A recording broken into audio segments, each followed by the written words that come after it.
day here. We're going to get into it. A real crazy day with the tech. If you're asking me, I think Palantir's here. I'm having a lot of problems on the internet with my banking, with flying, all that stuff. We'll get into that in a few, but enough about me. Very excited to have this next guest on. He is a regular on this show. We've been blessed to have him a bunch of times, and he's got something very interesting to tell us about. So welcome to the show, Christopher Knowles. How are you, brother? I'm great. It's always great to be with you, Sam. Always.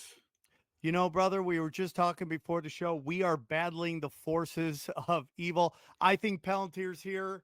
I think my banking situation, this is going to sound really nuts, but no matter what seat I sit on the plane, my television never works properly. Every time. Everyone around me fine. On my seat, there's glitches. I can't get this channel. I can't get that channel. Doesn't matter where I sit. It's a glitch. So, Christopher, maybe it's the angels protecting you from all the subliminals. Hey, let's look at the positive. That's what I say. Keep it positive. Thank you, angels of light. Thank you so much. Christopher, by the way, I think I gave you a shout out on Rogan, but I think I messed your last name up. So I want to apologize to you. I'm really sorry about that. No worries at all. Whenever I go on the show and I tell Joe stuff I've learned, I always like to give credit to those who told me so people don't think it's my research. So I really enjoyed it. And then there was a giant discussion, whether it's Mithras or Lucifer, which was a fun conversation. But I just wanted to give you a shout out and apologize for messing your name up. Mithras is Lucifer. Mr. Oh, bang. Lucifer is Mithras. I mean, that's, he's the bringer of light. That's literally what his title is. So everyone should just get along and stop fighting with each other. Christopher, real quick before we get into it, for those who may not be familiar with your past appearances, can you tell us a little bit about yourself and where our listeners can find you? Yeah, I am full-time synchronistic now. I've been doing this kind of work for more than 20 years and blogging on it for 18 years and have a blogging empire, which is, just in time for blogs to not be relevant anymore. But I've been doing a lot of work, symbolic work, studied mythology, studied symbolism, semiotics, all that kind of stuff. And I've been just sort of applying it to current events over the years, looking at what I really see as rituals, public rituals, mass rituals being done. Interestingly enough, we haven't seen a lot of them since USAID got cut off, but it's very weird, Christopher, because I feel like in the last 2 weeks or so, maybe 3 weeks, there's been a cranking up of a culture war. I feel like you're seeing the left starting to attack all these podcasts. They gave us Trump, they gave us this, they gave us that. And a lot of people are buying it hook, line, and sinker. They don't realize what a bad candidate Kamala Harris was. She was the lowest polling VP in modern era. She was the first one to bow out in the 2016 election because she was polling so low. I mean, she was such a bad candidate. The DNC wouldn't even let anyone run against her in the primary, and she can't give an interview. Everyone's like, oh, Rogan, Trump. Well, he offered Kamala Harris, and she said no because she can't interview. But everyone's just losing their effing mind because television is completely captured by the left. I've been watching a lot of Apple TV lately. They have really great content. It couldn't be more woke if you tried. Every show's got to have about 15 non-binary ethnics on it, beating everybody up. I don't watch any of that stuff anymore. So I'm trying, dude. I can only read so much before I go crazy. So I have to just turn my brain off. And now I'm watching Silo where like waif models beat up guys and all the dudes are, it's just crazy. And it's like, again, and I got yelled at on the internet. It's like Apple trying to destroy archetypes, the archetypes in which we see our world. And they're trying to tell you that, non-binaries, wave models, and gays are the only ones who are going to save us. And which is fine. I don't give a shit about any of them, but it's just like it's purposeful. They're doing it on purpose. They're trying to rewrite the way we see the world. But back to what we were talking about, so I just wanted to give you a shout out on that. Just so you know, Xavier came in a little late. Johnny is in Johnny's somewhere in Europe doing again something. Yeah. Yeah, constantly. I'm the nicest guy to work for. I'm like, oh, you're going on vacation again. Go have a good time.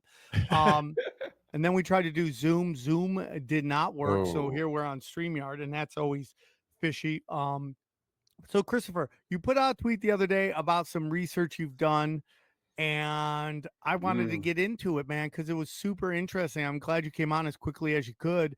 So where do you want to kick it off? Well, I just been looking into the Anne Heche thing, and I just did a 4.5 hour live stream, and I still am finding more and more material. There's just something incredibly.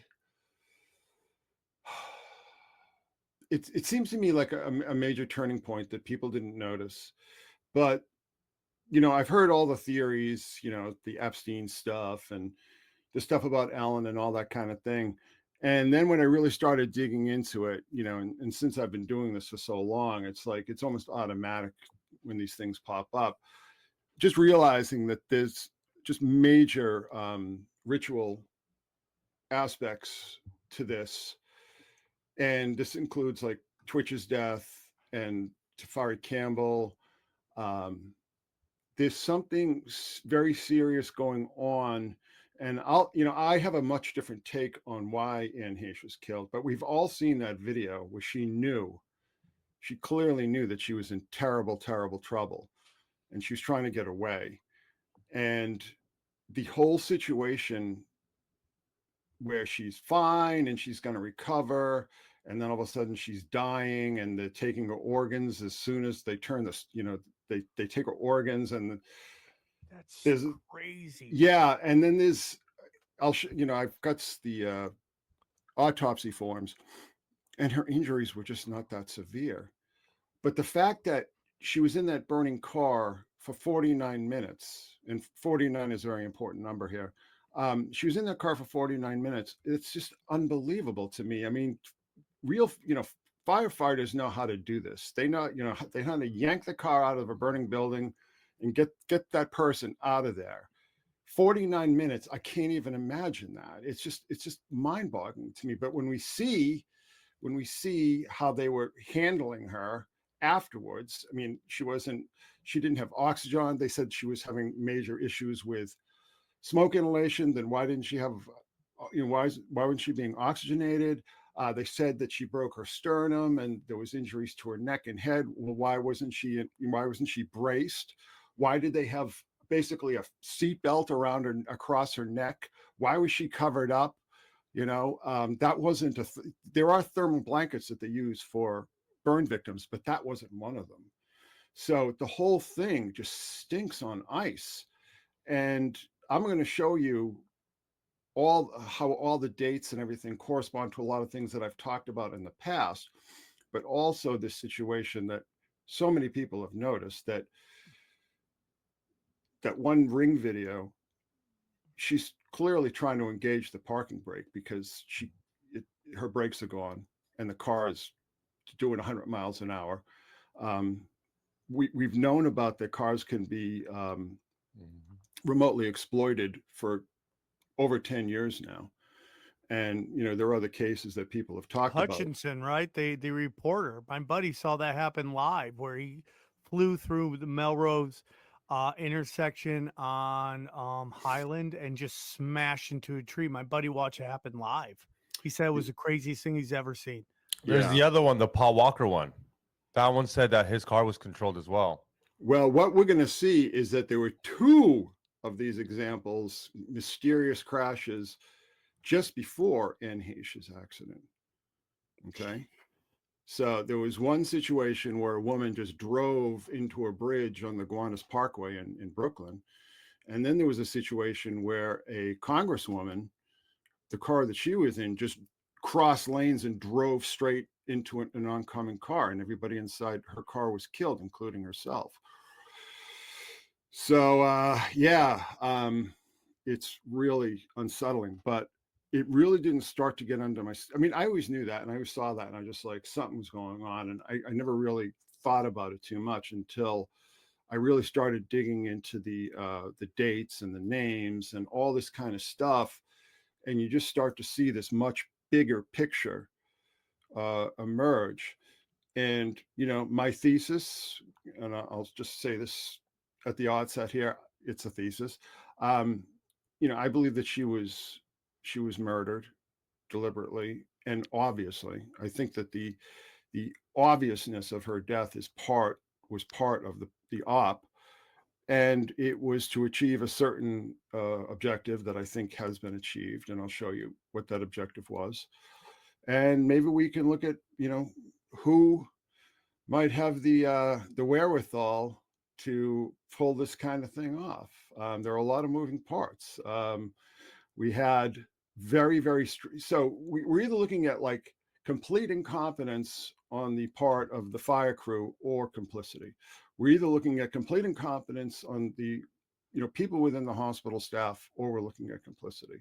So I'll just leave that door open, you know, and it could just be a series of just screw ups, but in light of all the other connections, it really starts to make you wonder. Do you want me to load the Yeah, load it up and I'll add it. yeah, and because we'll there's let a you go. lot of stuff here, and Yes. it's really something you have to all right. Give me just 1 second here. Her car was what year? It was pretty brand new, right? Like it had like OnStar and stuff. It was a 2021 car. Oh yeah. So it was, you know, at the most 2 years old. Yeah. So Yeah. Get yourself an 85. Yeah. Something that can't, you know, something that doesn't have onboard computers and all the rest of that nonsense. It's just it's frightening. All right, so the slides are loading now. Do you see them? Do you see that little spinning circle Not there? yet. No. Okay, There we go. Here we go. Ready? I'm gonna edit right now. Okay. For you at home, we have a slide. If you listening audio, we'll describe the pictures as we go. This might be a video podcast for you. So, yeah, here we go. And if you do want to watch it, go to YouTube. We got a new YouTube. YouTube.com/tinfoil hat YouTube. All right. So this is Anne Heche's family. In this picture, this is, you know, six people here.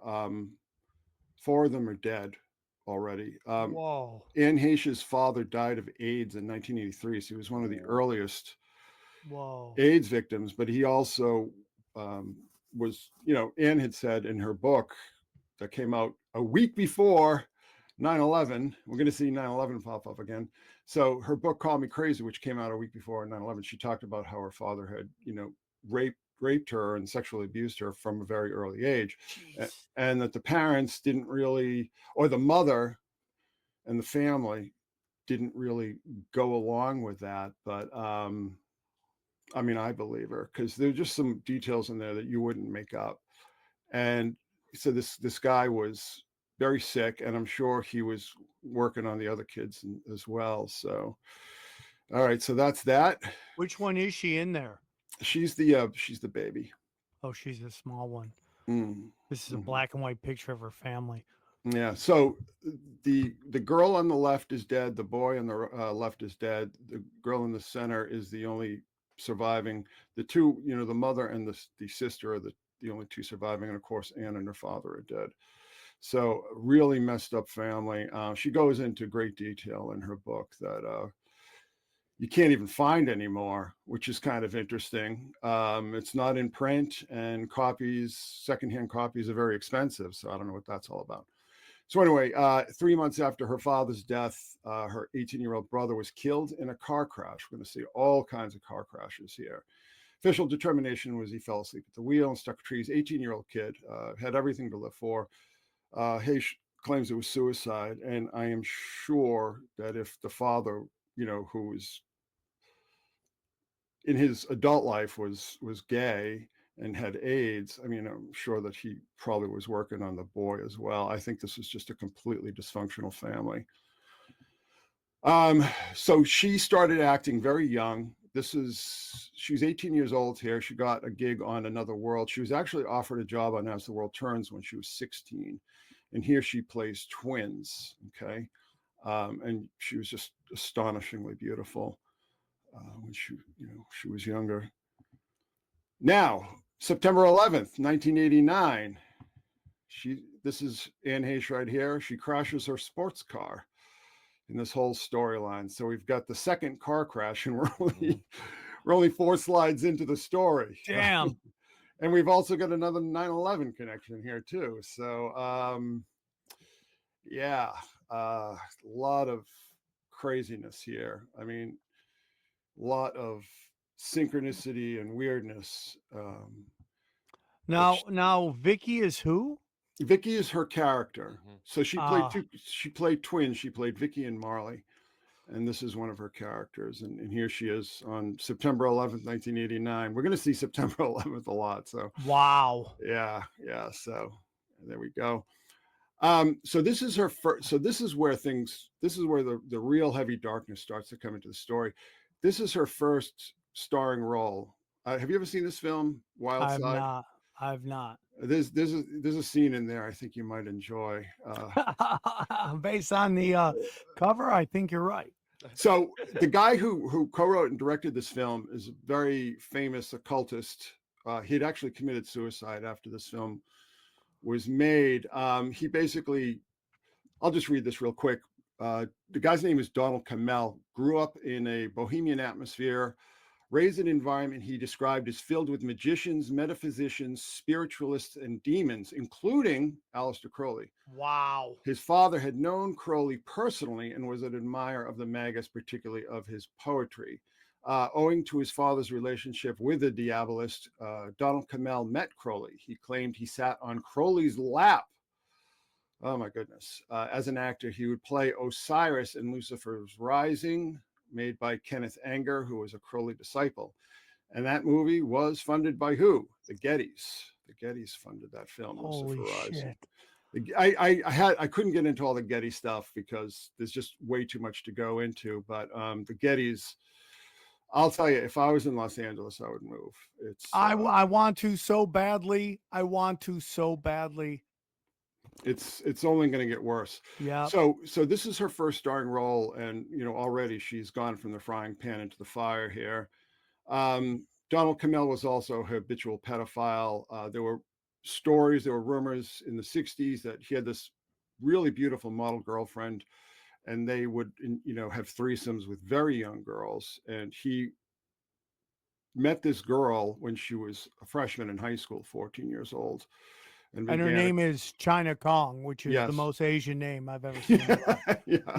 You could not get more Asian than that. Yeah, exactly. So this is Anne Heche's first starring role, and she's getting involved with somebody who was, bouncing on Aleister Crowley's knee as a little boy. So it couldn't get darker, right? So Anne, we're going to get into how she meets Ellen, but this is Ellen's story now. So Ellen was born and raised in Metairie, and then moved to New Orleans, which isn't very far, obviously.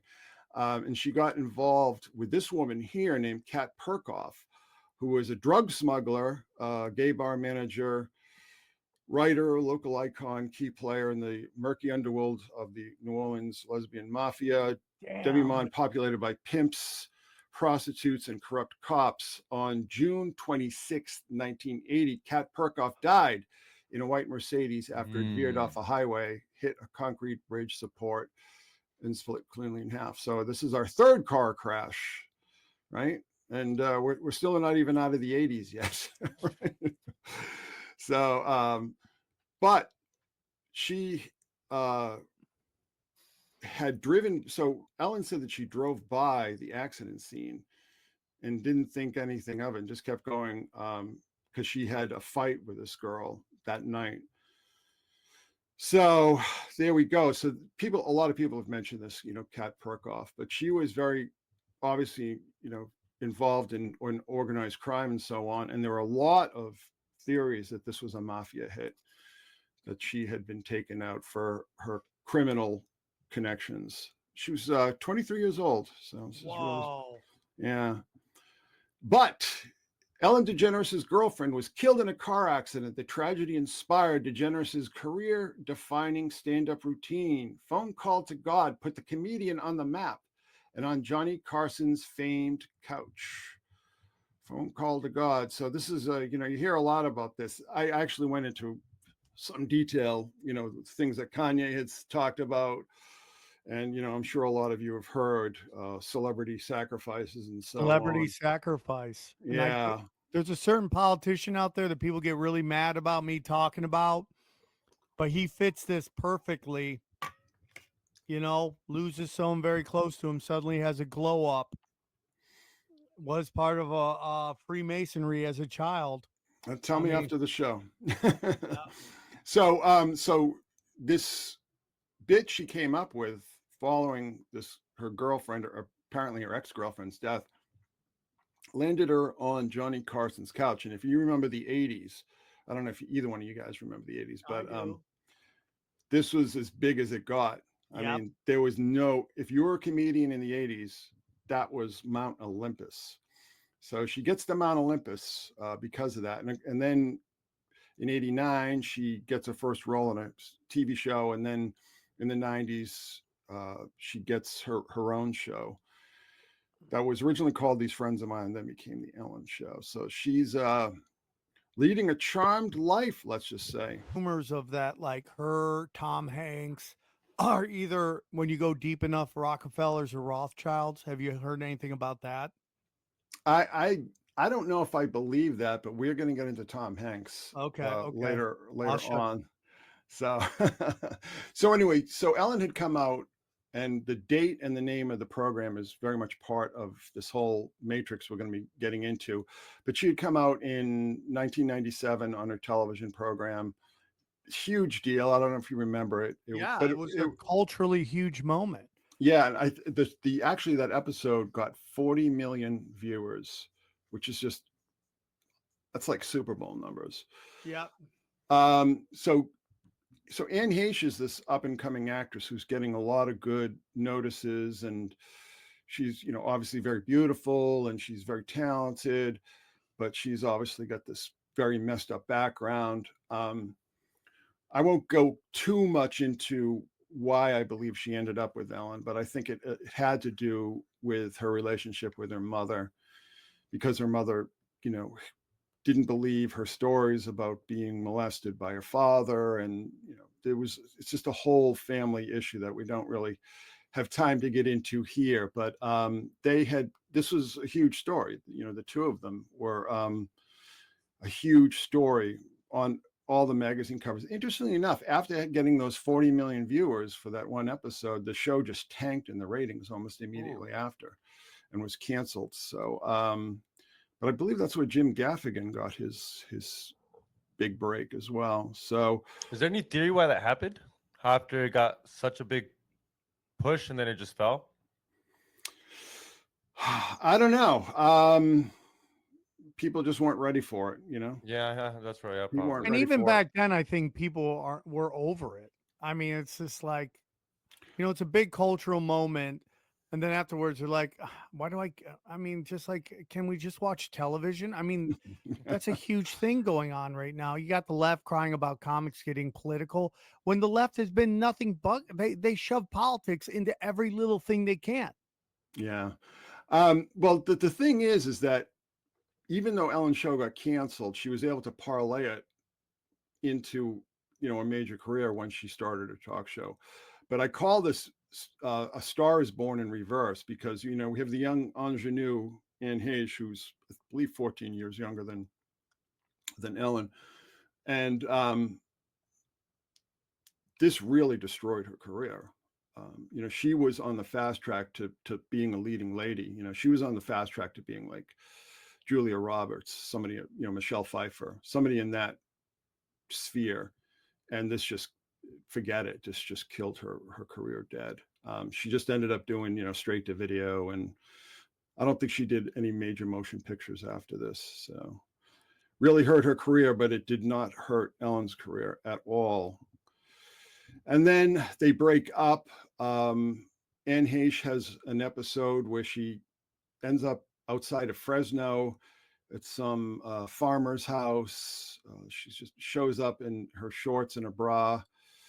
She was tripping on ecstasy, and she kind of freaks out. Then she's hospitalized and so on. And then a week before, this is when her book came out, a week before 9/11 again, she's on Barbara Walters and, she's talking about how she has this alter ego, Celestia.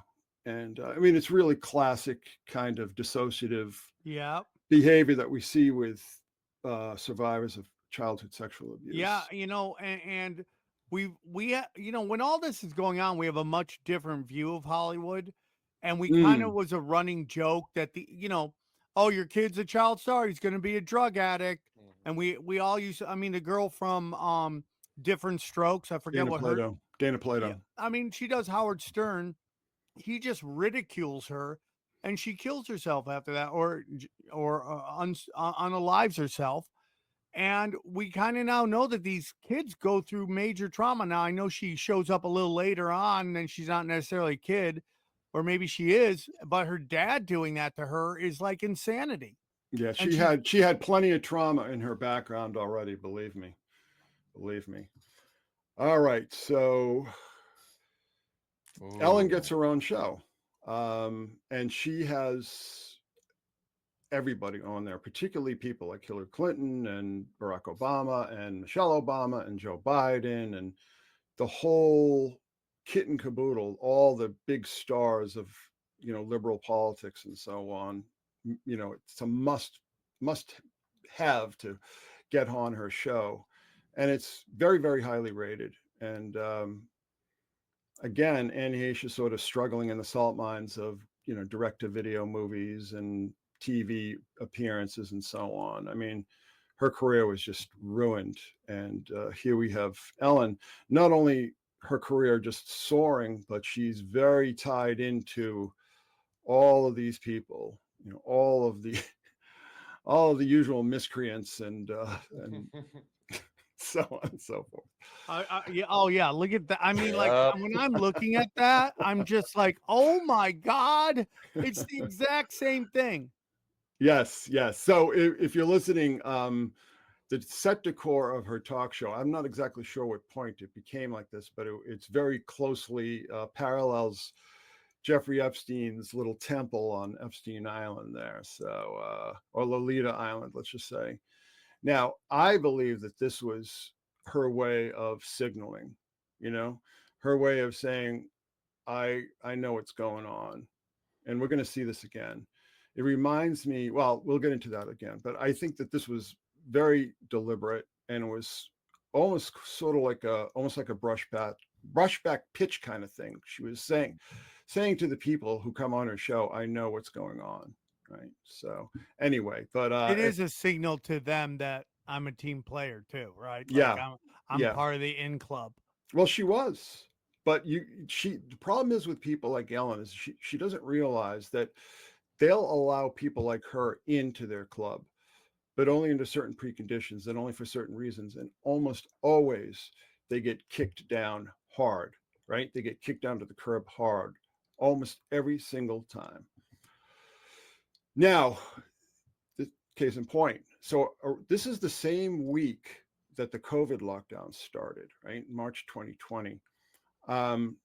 And this is how these takedowns always start, with just some random tweet or something on social media, just laying the groundwork for her takedown. But this is all coordinated. All these things are always coordinated at the very highest levels. So this is like, right now we need a little kindness, like Ellen DeGeneres always talks about. She's also notoriously one of the meanest people alive. Respond to this with the most insane stories you've heard about Ellen being mean, and I'll match everyone with $2 to the LA Food Bank. This was a tweet by Kevin T. Porter. Yeah. So this is just, it's so obvious how this stuff works. And I'll tell you something, I was reading through all these complaints about her, and I'm just thinking, if they take her down because of this crap, they should just take everybody out in Hollywood, because it's just typical Hollywood stuff. They're all kind of like this. So if you're going to take somebody out for being mean, you might as well just shut down the entire town, right? Yeah. So this is all coordinated. I don't know exactly what happened. I don't know who she pissed off, but she definitely pissed somebody off very seriously. But how did she respond after man. 2 months? Oh, After 2 man. months of these attacks, she wears the frazzle drip Yes, all over. dude. Yes. Oh my God. So Who's the we saw, artist? Who's the artist for that hoodie that she has? it's supposed to be what is it, Jean Basquiat? But I don't know. I'm not exactly sure the provenance. Yeah, I know that it's credited to Basquiat, but so this is, you know, we saw her signaling with Epstein Island, and she's signaling again. And I think this was her, again, another brushback pitch. You know, she's saying, I know you're coming after me, but I know your secrets. And we'll get into, because this is to me when all of this really goes into hyperdrive. When she is signaling to them, I know what you're up to. You know, I've been to your parties. I've been to your Diddy freak parties. You know, she's very tight with Diddy. And actually, when I was working on this, you know, I was really thinking a lot about how this had something to do with Diddy.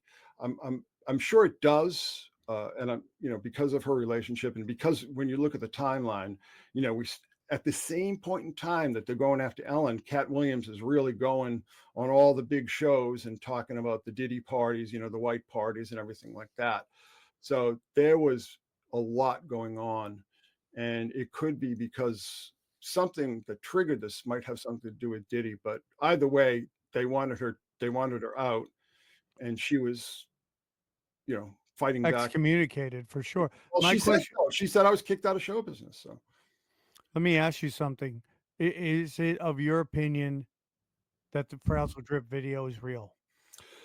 you know, I don't know because I haven't seen it.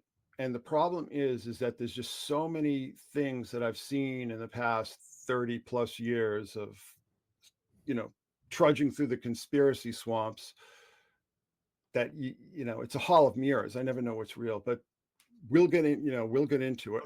Okay, You know, we'll get into some of the evidence that may argue it for being real. I'll tell you the one thing that I think about though is, do you remember when they took out Justin Roiland, the Rick and Morty guy? Oh yeah. Oh yeah. Now, do you remember one of the things they showed was that basically that frazzle drip video he made? Yeah, the cartoon. Yeah. Yeah. A little And skit, then if you look at, I think it was 2018, it was either 2018 or 2019, they did a Rick and Morty Super Bowl ad that was basically like a spin on the whole frazzle drip thing, except for, you know, when the face is torn off, it's underneath is like a cyborg or something. Oh my God. But the fact that this keeps popping up in these kind of contexts does worry me. It concerns me. Again, I haven't seen it. There have been people who went hunting for it and couldn't find it, which at this point in time isn't surprising. But we're going to see it pop up in this context here, so people can make their own decisions. But she throws in the towel in May of 2021, says that she's ending her show the following year. So they obviously won. You know, who's ever after her beat her down. I mean, they took out Harvey Weinstein, for Christ's sake. Yeah. You know, and I've heard, I can't personally corroborate this, but I remember when like the Me Too and all that stuff was going on, that Rose McGowan was sort of badgering, what's her name, Alyssa Milano, because her husband worked for what is it, CAA. CAA, and basically saying that all these campaigns were all being run out of CAA. You know, none of this is ever organic. It's always coordinated. It's always coming from the various highest levels. And if you look at CAA from the top, it's the all-seeing eye. Yeah, in the courtyard. Yeah, that's right. That's right. So she throws in the towel and ends her show in 2022. So we're fast forwarding now to 2022. This is the morning where Anne Heche dies. This is, or her process, her very drawn out process of ritual murder begins. 10:30, she stops by a salon and buys a red wig. And the salon owner said that she was very pleasant and she acted like a sweet little girl. and she didn't seem impaired in any way. Okay, this is a half an hour before her crash, so something was going on. If she doesn't seem to be impaired, but then we have this, this very scuzzy looking apartment complex. Yeah, it looks sketchy. Yeah, she breaks. I think she breaks her front fender when she hits a garage. She also gets into a minor collision, I think, with a Jaguar, and then we see her speeding down the alley and nearly hits a woman. So TMZ is all over this, and if TMZ is all over this, then there's nothing good involved. I've always said if you see two things happen, there's a psyop involved. If a political story makes it to Sports Center on ESPN or a political story makes it to TMZ, there's psyops involved. Well, I think TMZ is all psyops, but that's just my opinion. So we see this, and then we see the Ring video of her driving down the side street in Mar Vista at 100 miles an hour. Now, it sounded to me like she was trying to engage her emergency brake. If you listen to the sound, it sounds to me like metal grinding on metal. Okay, like maybe her foot brake wasn't working, so she's using her handbrake to try to brake herself. People talk about like she hit this garage and drove off, and all these kind of things. I think she was panicking, to be honest with you, because somebody had taken control of her car and she didn't know what was happening. I think at some point she did figure it out. So let's say they do cut your brakes off. Does using the handbrake completely stop the car? No. I wouldn't know. I mean, you watch videos and I don't. So what is there anything to stop the car if they do? No. Cut your brakes. You can't put it on neutral. Put it in no. Fuck up. No. You're fucked. You're fucked. I've driven on the highway not realizing my emergency brake was on. So, the emergency brake is really a parking brake. It's not. Maybe back in the 60s or 70s, it could stop a car, but they don't now. So she was. I believe that it's probably at this point in time she knew what was going on, that somebody was trying to take her out, and she was trying to engage the handbrake. And then, of course, she hits the house at the end of the street, and the car bursts into flames, and as does the house. And the woman who's in the house, very small bungalow, these kind of bungalows down in that area, Mar Vista and Santa Monica and Venice Beach. You know what I'm talking about. Yeah. You're in that area. Yeah.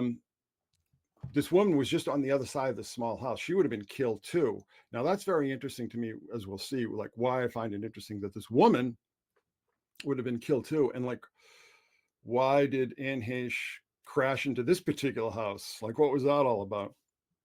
So we see her wheeled out, not by paramedics, not by it took them 49 minutes to get her out of this car, which is just astonishing to me. Eternity for a fire. For a fire, yeah.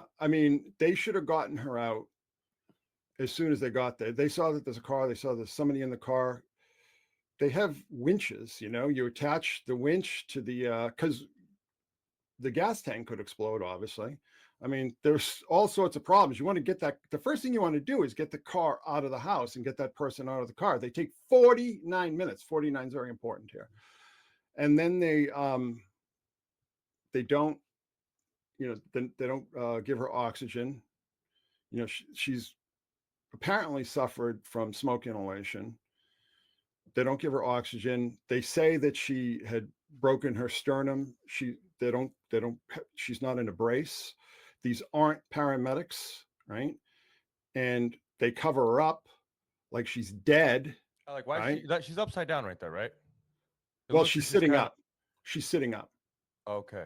Her feet are near where whoever that guy is. Yeah, I see it now. Yeah. So we see her wheeled out. She's strapped down. She's got a strap around her neck, which is, if she actually had a sternum injury, that's the worst thing you could do. They say that she was suffering from massive brain anoxia, But if you're suffering from brain anoxia, you're unconscious. She's Yeah, you clearly can't move. You can't try to struggle to get off. no. And as we'll see when we look at the autopsy report, she wasn't that injured. Okay, she had second-degree burns on a few different places, but this was, this was a miracle. It would have been a miracle if it didn't end up the way it did, because sitting in that car, and the car was melted. I mean, the entire front end, just like it was with Michael Hastings, totally melted. And Hastings, that's right. That's who. yeah, Hastings. So when she sits up, she's clearly panicked. She knows what's going on. She knows this is not good. She knows that whatever's happening is not what's supposed to be happening, particularly since these aren't paramedics.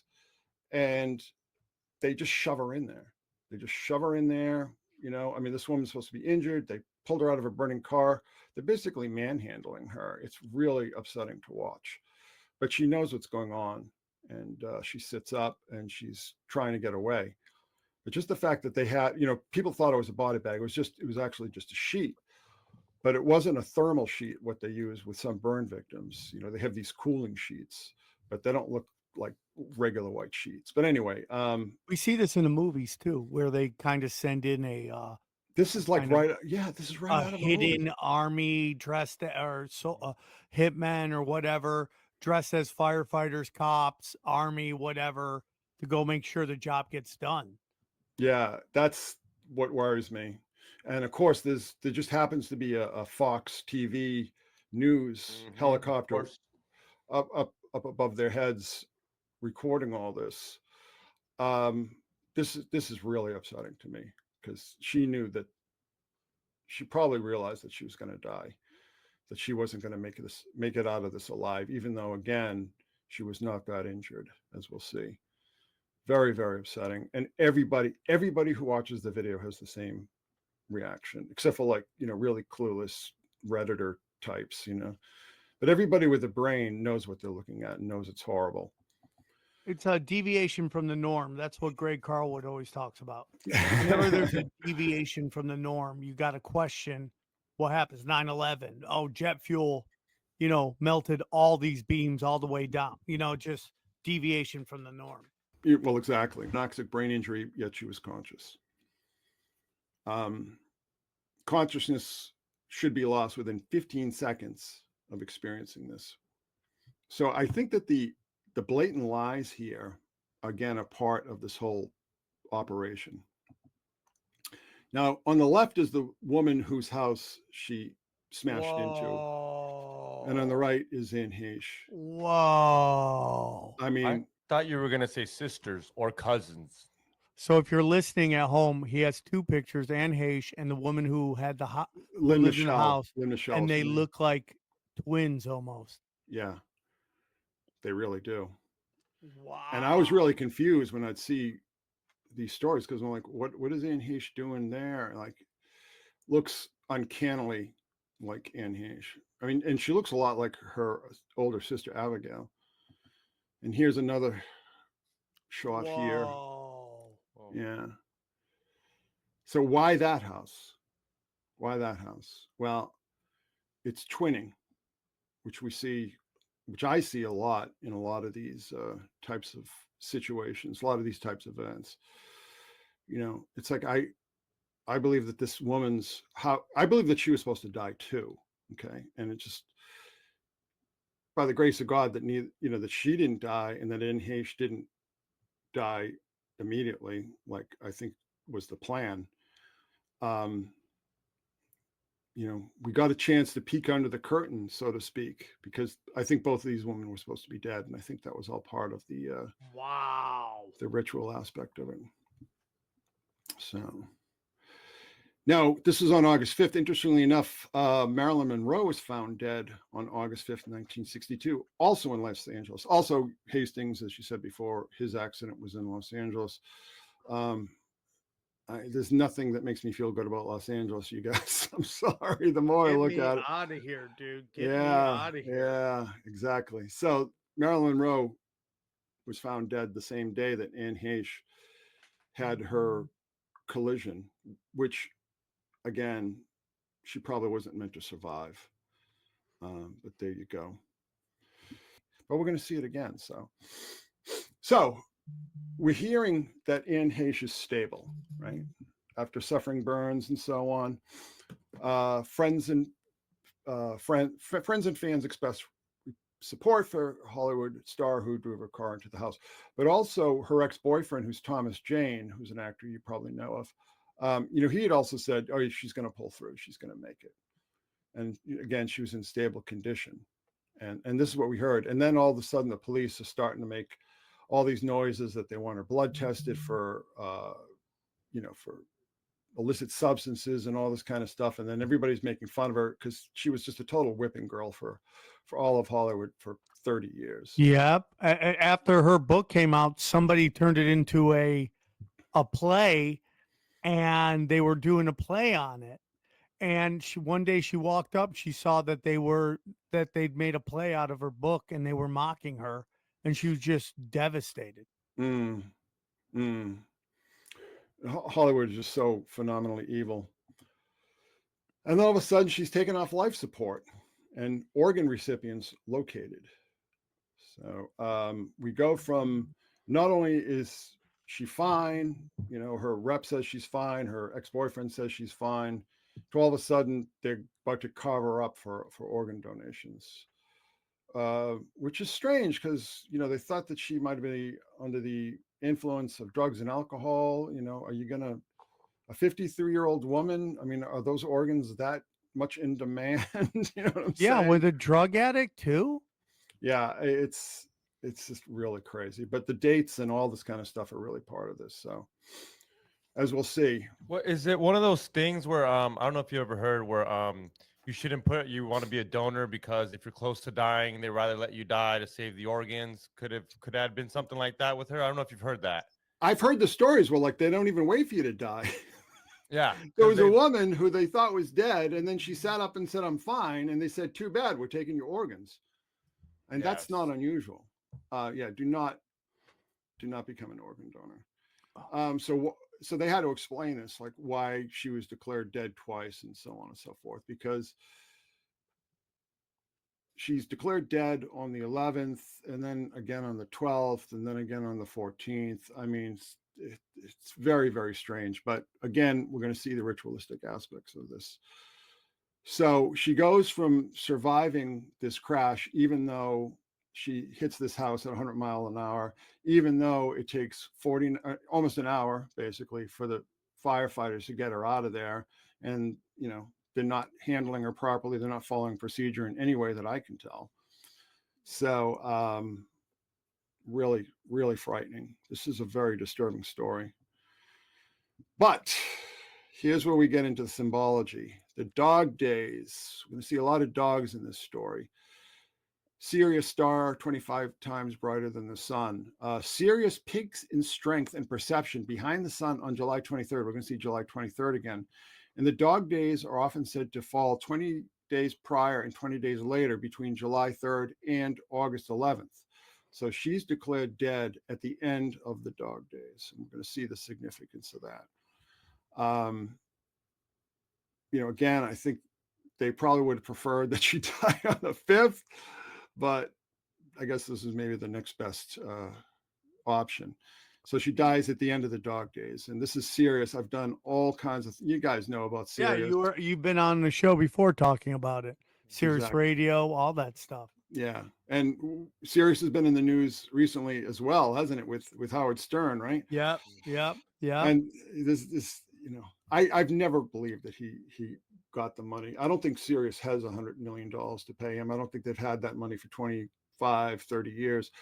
But, here's another interesting thing. So the name Heche means pike in German, or it comes from the word meaning pike in German. And what happened this past week, Trump ordered the Albert Pike statue restored. So there's the Freemason? Yeah. Holy shit. The author of Morals and Dogma, Mr. Scottish Rite himself. Shit. Mm. Really? Wow. Mm-hmm. Yeah. Where at? Or where is it? Or where do they plan on putting it? Well, it was taken down during the whole all that stuff going on in Cultural 2020. Marxism, erasing of our history. The so-called summer of love. But he did say back then that he wanted to put it back up. But anyhow, But that's real all. quick, if you look at Howard Stern's logo, nobody knows this. Back in the day, it is the Marxist fist. Mm, mm. Yeah, I think that fist means exactly what you don't want it to mean too. Have you ever seen the rainbow fists? Yeah. Yeah, Yeah. so there you go. It's crazy, dude, how Yeah. deep this is and how Howard Stern was allowed to get away with it. All these fines, never taken off air. But Opie and Anthony were driven off air for something super stupid, and Mm, then got canned from Sirius Radio. mm. Yeah, yeah. And then Howard Stern just rolled over and played dead too. Yeah. Just I, collecting yeah, checks, pushing stupid. yeah. Anyhow, so speaking of the dog days, this is the picture that Los Angeles Times uses as their thumbnail for the story of the announcement of her death, her and the dog. Whoa. So we're going to see a lot of If dogs. you're listening, it is her on a white and black stairs, which is very Freemason. She's in black and white, and she's with a dog that's all white. Mm-hmm. Mm-hmm. Yeah. So the end of the dog days. And there we go. Now, the day before that she's declared dead was also the third anniversary of the death of Jeffrey Epstein, who died on the 10th. So all this dog day activity, 66 years. By the way, the number of the house, it's destroyed now, but the number of the house she crashed into was 1766.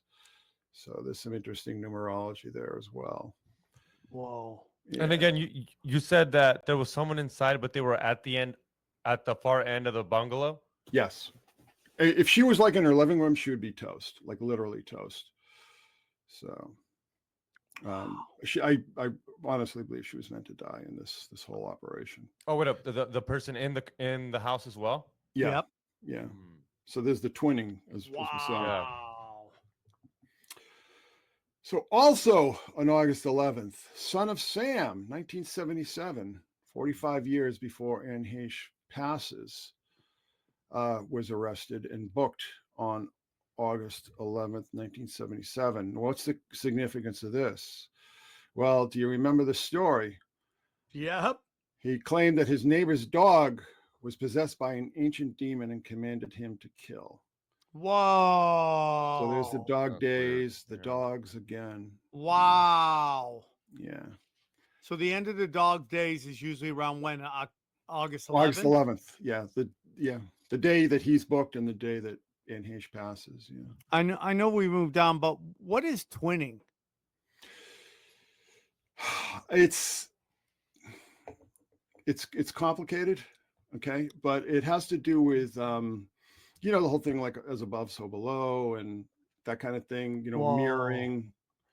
It really cuts to the core of sympathetic magic, because sympathetic magic is really about like reproducing the works of these spirits or gods that you're trying to call on. You know what I'm saying? Manipulating synchronicity, really. But the twinning, it's all about correspondence. If you've ever read any occult text, and I recommend you don't, because you'll feel like you're going insane, but it's all about, everything's correspondence. Everything is basically twinning. It's all about connecting things to other things and using those in your rituals. And again, that's why I believe that this was all part of the ritual. So we're going to see David Berkowitz again, because David Berkowitz was a member of the Process Church and was associated with individuals running the Best Friends Animal Sanctuary, BFAS. Leaders of BFAS were allegedly involved with Berkowitz, and this is all alleged. Whoa. None of this is proven, but these are accusations made. Whoa. Because the Best Friends Animal Society is actually the successor organization to the Process Church of the Final Judgment. So, and wow. Ellen is a member in good standing of Best Friends. And again, there's the dogs again. So, wow. Yeah. So again, let me just say here that these are claims. I'm not making these claims. These are claims that made by the late Maury Terry, who linked Berkowitz to these other organizations. And not to be crude, but I'm going to be. But I'm sorry, but the Best Friends logo looks like two people scissoring. Going to be honest with you. Well, yeah. I love your imagination, Sam. Now I can't unsee that. I'm constantly crunching data here. Sorry, it looks like two people scissoring. Now the process were also known for their dogs. On the right are 3 process members, and they walked around with these big ass attack dogs all over London and then New York and Los Angeles and Boston. So you could always see these guys because they're always dressed in black, wearing sunglasses, and these big like Canis Canaris or German Shepherds or Belgian Malinois. I mean, just big ass dogs. And there's the Process Church of the Final Judgment logo on the left. And they're a whole situation. I wrote a lot about this group in my book, The Endless American Midnight. Very dark story, but they're also incredibly litigious. So you've got to be careful what you say about them. But so this is the Process Church, which was basically a weird sort of quasi-satanic cult. And Ellen DeGeneres and Portia de Rossi are involved in their successor organization, as is Lilith Aquino, ex-wife of the late Michael Aquino. The Gettys are also involved in this situation. Yeah, so there we go. Now, but also we talked about Donald Cammell. He got his start in pictures. He was originally a painter, but he got his start in movies with a film called Performance, which is, there's more twinning in this film, by the way, too. But Mick Jagger and Anita Pallenberg, who was a black magic witch, who was with Brian Jones when he drowned in his swimming pool in 1969. Okay. But this film here, it's a terrible film, but it was, it's very notorious. But as we see Mick Jagger on the right, also involved in the process. I couldn't find any direct connections linking Donald Cammell in the process, but I'm sure they're out there. And what's super interesting, these are very small circles. What's that? Very interesting is like Mick Jagger is one of these acts that are touring way past their expiration date. I mean, and you saw what's his face saying that he has to pay the master, right? I mean, it's crazy. Have you seen that one old guy? I forget, from the 1950s. He can't even sing. They play music behind him. Oh, Frankie Valli. Yeah. I mean, that is the creepiest shit I've ever seen in my life. Yeah. And he's just just doing this. Yeah, he's totally gone. I mean, he's totally senile. It's terrible. But he's still touring. It's so crazy to me how these guys won't stop touring. Well, what else are they going to do? What else are they going to do? What else are they going to do? I mean, are they going to take up Parcheesi or TV? Needlepoint? I mean, what are they going to do? I'm 52 and I'm over touring. I can't imagine being 92 and still touring. The same theory goes in the Mexican community. There's a couple artists that are just old, and people are like, "Dude, did you sell your soul to the devil? Like, who do you owe?" Where it's just like, and they're like Sam says, they can't even sing anymore. You feel bad more than anything. I mean, Ozzy right at the end was still singing, and we mocked him, and then he dies a week later. But it's very interesting. Whoa, dude, this slide is crazy. Yeah, so Ellen DeGeneres comes out as a lesbian on April 30th. Do you guys know what April 30th is? No, what? Well, I'll tell you in just a minute. But so the name of the episode is the puppy episode. So, oh my God. So dogs are definitely some sort of code. What was the reasoning? What was the reasoning to name it that? Wouldn't you call it the closet or coming out the closet? What was the explanation? So I'm working on this new law that when you have an explanation that's really sort of random and oblique and not very convincing, it's almost always a lie. She said that something like, Michael Eisner had told her she should do a show where her character gets a puppy or something. It doesn't make any sense, but it's the symbology, as we'll see. So she comes out on April 30th, which is the ultimate witch's holiday, Walpurgisnacht. Whoa. Yeah, so she comes out on Walpurgisnacht. So, oh my God. So, but the dog star, right? Sirius the dog store. I sort of, my blog sort of got put on the map back in 2008, 2009 actually, when I was going through all this stuff that Barack Obama was doing about the dogs being a major issue, you know, Canis Major. And then do you remember Biden's dog Major, bit like a social security or social secret service guy, whatever they are. I mean, the symbolism, it's really blatant, if you know, because And do you think it has to go back to Sirius? yeah, definitely. Sirius is definitely a major part of this, which Aleister Crowley called. So Aleister Crowley's first magical order was called Astrum Argentum, which means silver star, which is a reference to Sirius. So Sirius is very, very important in all this kind of occultism and Freemasonry. And, you know, basically the first degree tracing board is Sirius as well. So she chooses to come out on April 3rd. And I don't know if you remember, but like everybody was like, yeah, come on already. Because, you know, they were teasing this thing forever. And then all of a sudden, you know, that's the day they choose to do this, which I don't think is by any means random.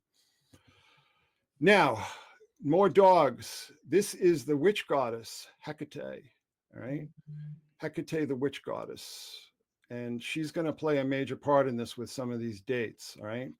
But she was also accompanied usually by two dogs. There's one dog here. But she's a big deal in what's called Dianic witchcraft. So there's this form of witchcraft that grew, I think it came up in like the early 70s. And it was lesbian separatists, like radical separatist lesbians start, you know, it was worship of Diana, the huntress, because she was a virgin and so on. But also Hecate is a major part of it because she's the witch goddess, and she's identified, you know, she's sort of the flip side of Diana, because Diana also has the hunting dogs as well. But we'll get into this. But here's the interesting thing. So I talked about Heche's pike and Albert pike, but if you look at the original German name, it's Hecht, right? It's Hecht. And the consonant sounds in that name are the same as the consonant sounds in Hecate.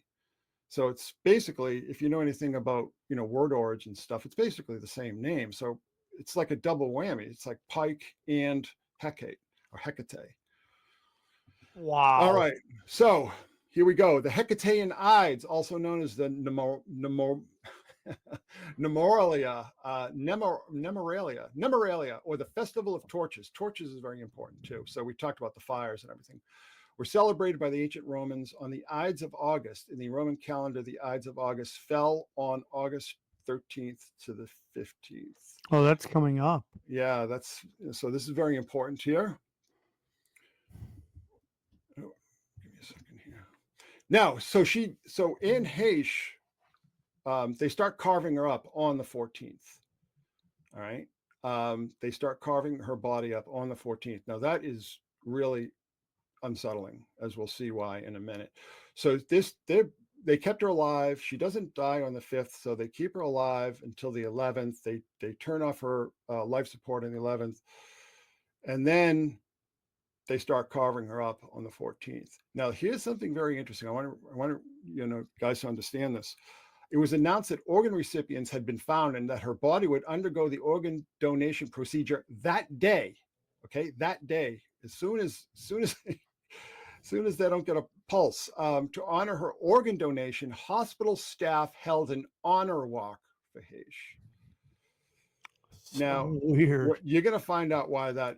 First of all, whoever does that, like an honor walk for Who Heche. does that? Right. Who does an honor walk? Yes. So this is in the middle of the Hecatean Ides, which are a huge deal for the ancient Romans, but also for people involved in witchcraft. The Hecatean Ides are a very big deal. So here's the Anne Heche receives honor walk after organs are donated. Celebrity friends react. Now I can't read this. I'll just paraphrase it. But basically, on the Hecatean Ides, what these witches would do is that they would cut dogs in half, okay, and throw their organs at people in these processions. Oh my God. Yeah. It says here, used to strike anyone in need of cleansing. People would walk between the body parts. So they would have these processions on the Hecatean Ides where they would dismember dogs and distribute their organs. Just like with Anne Heche dying on that same day. Yeah, this is why that is so crazy, bro. Yeah. That is so crazy. Oh my this God! Is what I like the to say. Celebrity It's like, walk, the walking of sacrificing dogs and throwing their organs at people. This is so deep. It's unbelievable. The honor of Hecate, which is kind of like her name, Heche, right? Oh my God. Yeah. This is insane, bro. Yeah. Yeah. So now you see what I'm talking about. Oh my God. So here's the post-mortem. Anne Heche's autopsy reveals actress wasn't high during deadly crash despite drugs in her system. Huh? Well, she had yeah, traces. okay, yeah. She had traces, that she'd used various drugs and not recently, and she wasn't impaired in any way, even though after she died, the cops were running around telling everybody that she was impaired, that she was on drugs, but she wasn't. Now, so that's the first crazy shot here, that she wasn't high. Like, so why did she do this? How did this happen, right? Because everybody assumed that she just got high and she just started barreling around, even though half an hour before her crash, she was perfectly sober and having a jolly old time talking to the salon owner. Now, here are her injuries on her entire body. Okay.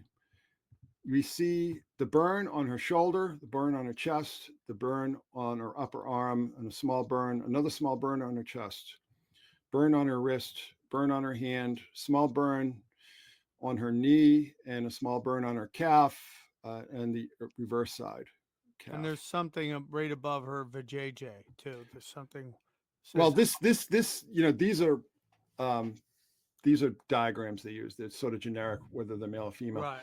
But if you look at this, her injuries are very minor. I mean, they're second-degree burns, and she was given skin. Now, the thing I also wonder is that if she was brain damaged, why are they giving her skin grafts? If she's brain damaged and in a coma, why are they operating on her for second-degree burns, which again, I mean, are very painful and could be very damaging. But this woman was not extensively burned, which is a miracle, since again she was in that car for 49 minutes. She's not seriously injured. Why did she die? And if you notice, it says nothing about any head or neck injuries on this diagram. You're right. So these are the kind of injuries that you'd end up in the emergency room for, but they're not fatal. They're not fatal. Something else happened, which I think should disturb everyone. So the remote control, Michael Hastings, dies in Los Angeles while he was writing articles critical of the Obama administration's foreign policy. Hillary Clinton was U.S. Secretary of State at the time. Rolling Stone journalists feared prior to his crash that his car had been tampered with from December of 2015. And this guy was directly threatened by by General McChrystal. I'm not exactly sure. I think he was chairman of the Joint Chiefs of Staff at the time. Maybe he was a bigwig. And this guy was like heading the Iraq war. Yeah, he was directly threatened by that guy because this guy was writing critical articles. So there's that. And then I mentioned before, on July 31st, a woman who was suing mobsters over her son's murder dies in Brooklyn crash. Just drove her car straight into a pile on the Gowanus Parkway. Right. So this is 6 days before Anne Heche's. Was this a dry run? And here's on the 3rd, 2 days before Anne Heche's crash, Representative Jackie Walorski, Republican of Indiana, among 4 killed in car crash. Their car just drove straight into an oncoming car in the opposite lane.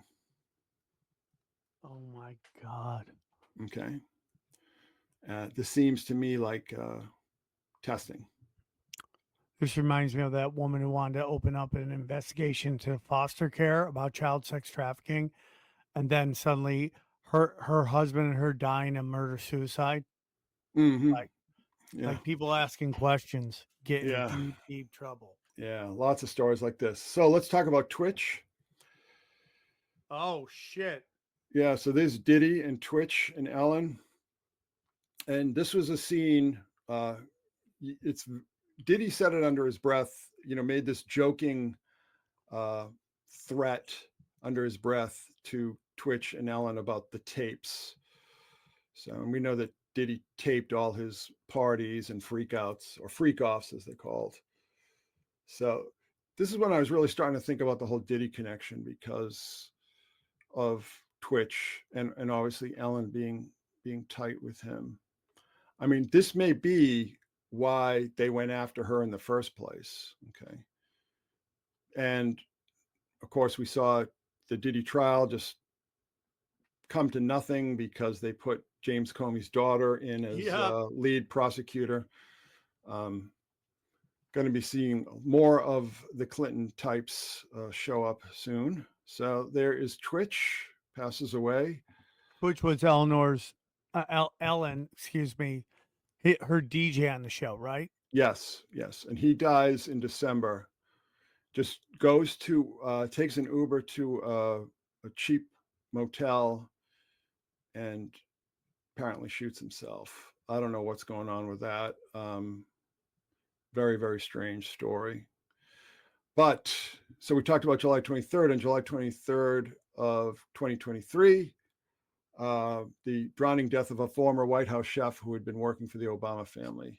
And they ruled it an accident. This guy was a strong swimmer. He was on a paddle board. He was close to shore and drowned. But another White House chef died by drowning in 2015. This guy's name was Walter Scheib, had been the Hillary Clinton's personal chef and had passed away by drowning in Taos, New Mexico. So what are the odds of that? Two personal chefs dying of drowning. Are they both Obamas too? No, a guy on the left was Obama. The guy on the right was Clinton's. Oh, wow. And I'll tell you something. When I think about some of the more extravagant rumors you hear about these people, and I see chefs are being bumped up, it makes me a little nervous, if you know what I'm saying. Yeah, if you see something, you walk in like on what were they preparing, right? What were they being asked to prepare? And also, like, the most dangerous job in the world is a Clinton bodyguard. Or Clinton anything. Yeah. Clinton anything, right? God. So this is 2 drowning deaths of White House chefs, 8 years apart, but still very, very unsettling. Now, did we talk about this, Katy Perry and the Super Bowl in the past? I don't remember if we talked about this. We may have. I don't remember that one. Lady Gaga's is so obviously Lucifer. Yeah. Well, so first let's just establish that another one of these rituals for Hecate is on February 2nd. It's called the Feast of Torches, okay? Because Hecate is associated with the torches. So the Feast of Torches on February 22nd, which is also Lammas. No, not Lammas. What's the name of it? It's one of the cross-quarter holidays. I forget the name.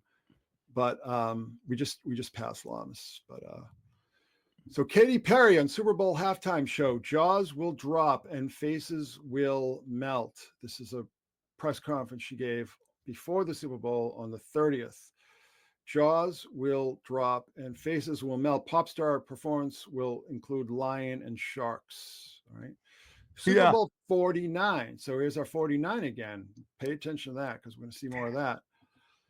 Now, 2 days afterwards, we have this horrific accident on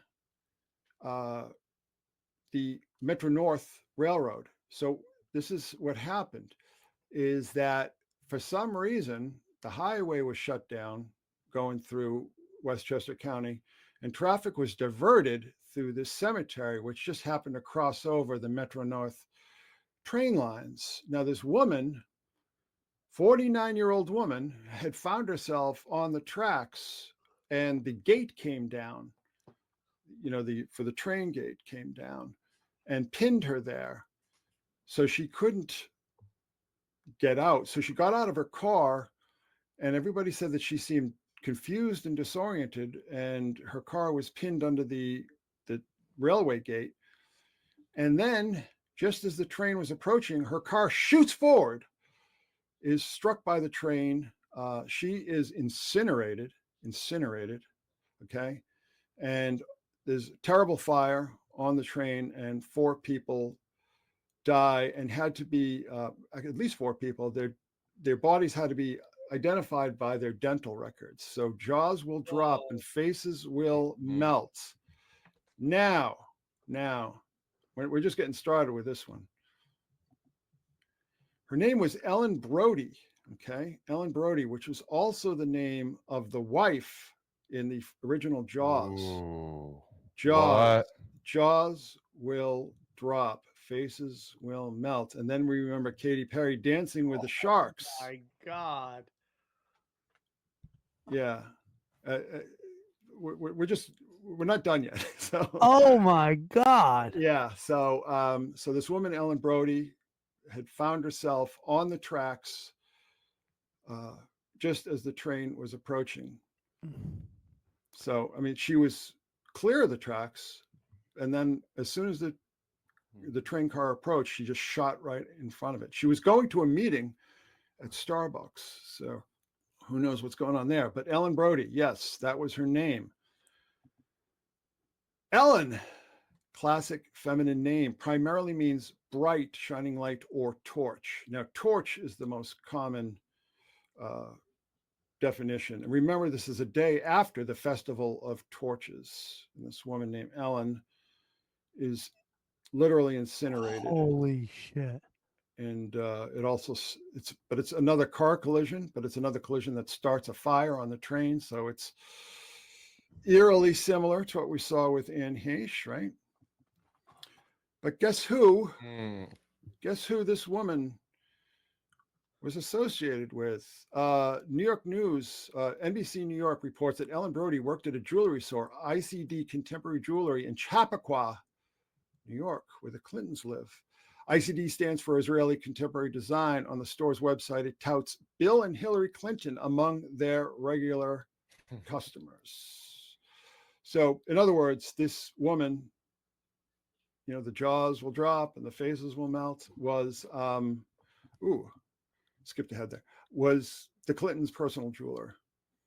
Now, the interesting thing is that if you know anything about the jewelry business, it's a major hub for money laundering and smuggling. For sure, dude. So I wonder if this woman, Ellen Brody, who maybe found out something about what was going on, what the Clintons were up to. I don't know. I can't say, but very, very curious to me that we have,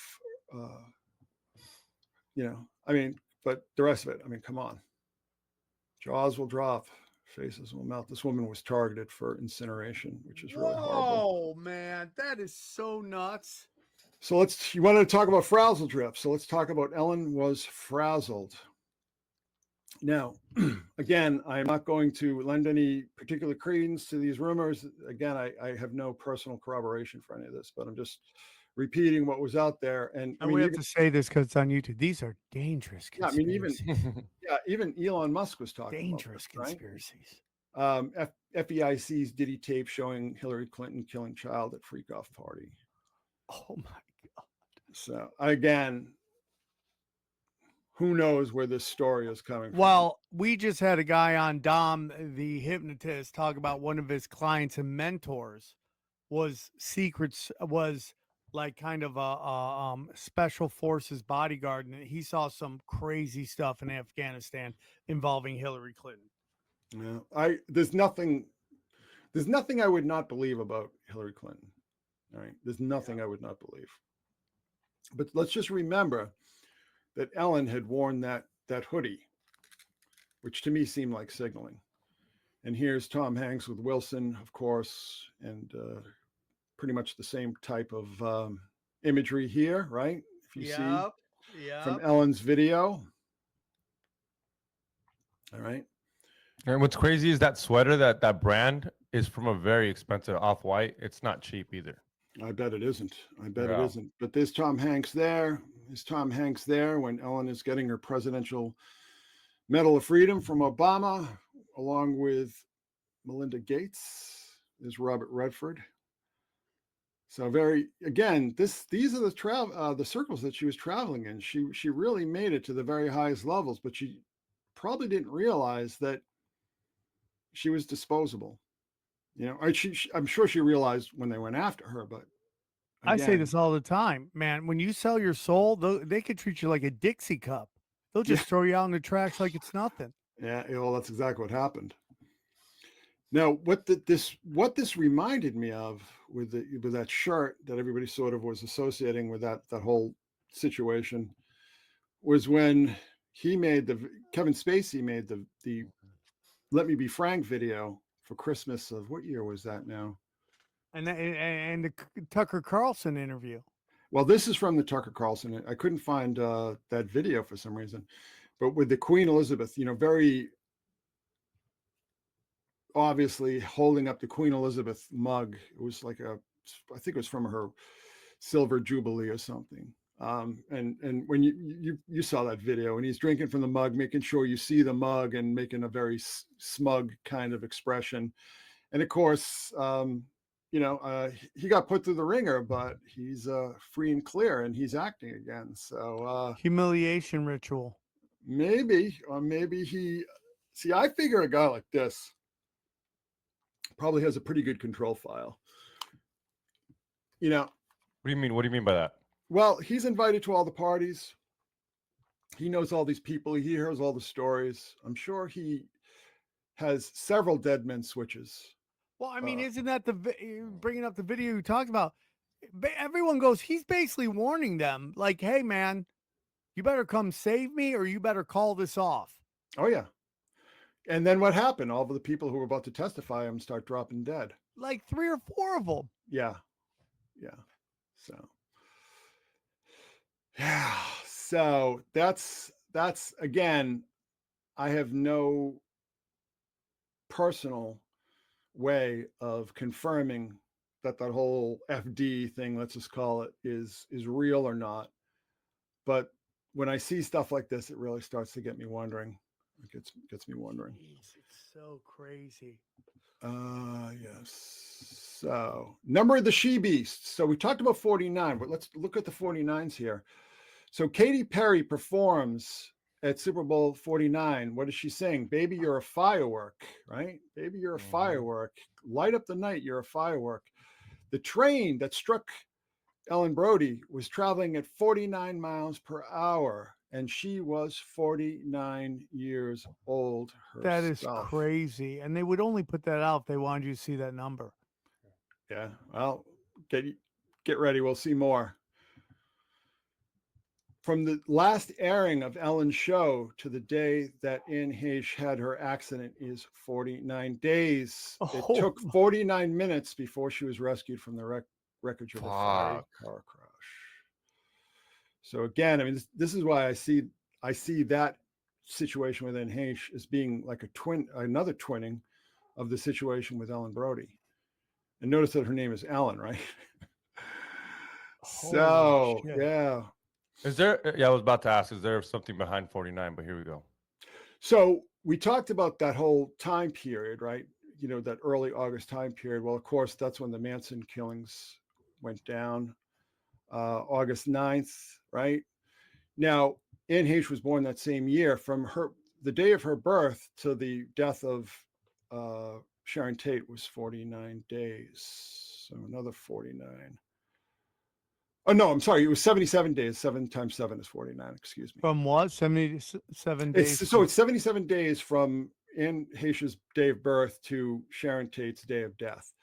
And 7 times 7 is 49. So there's another 49.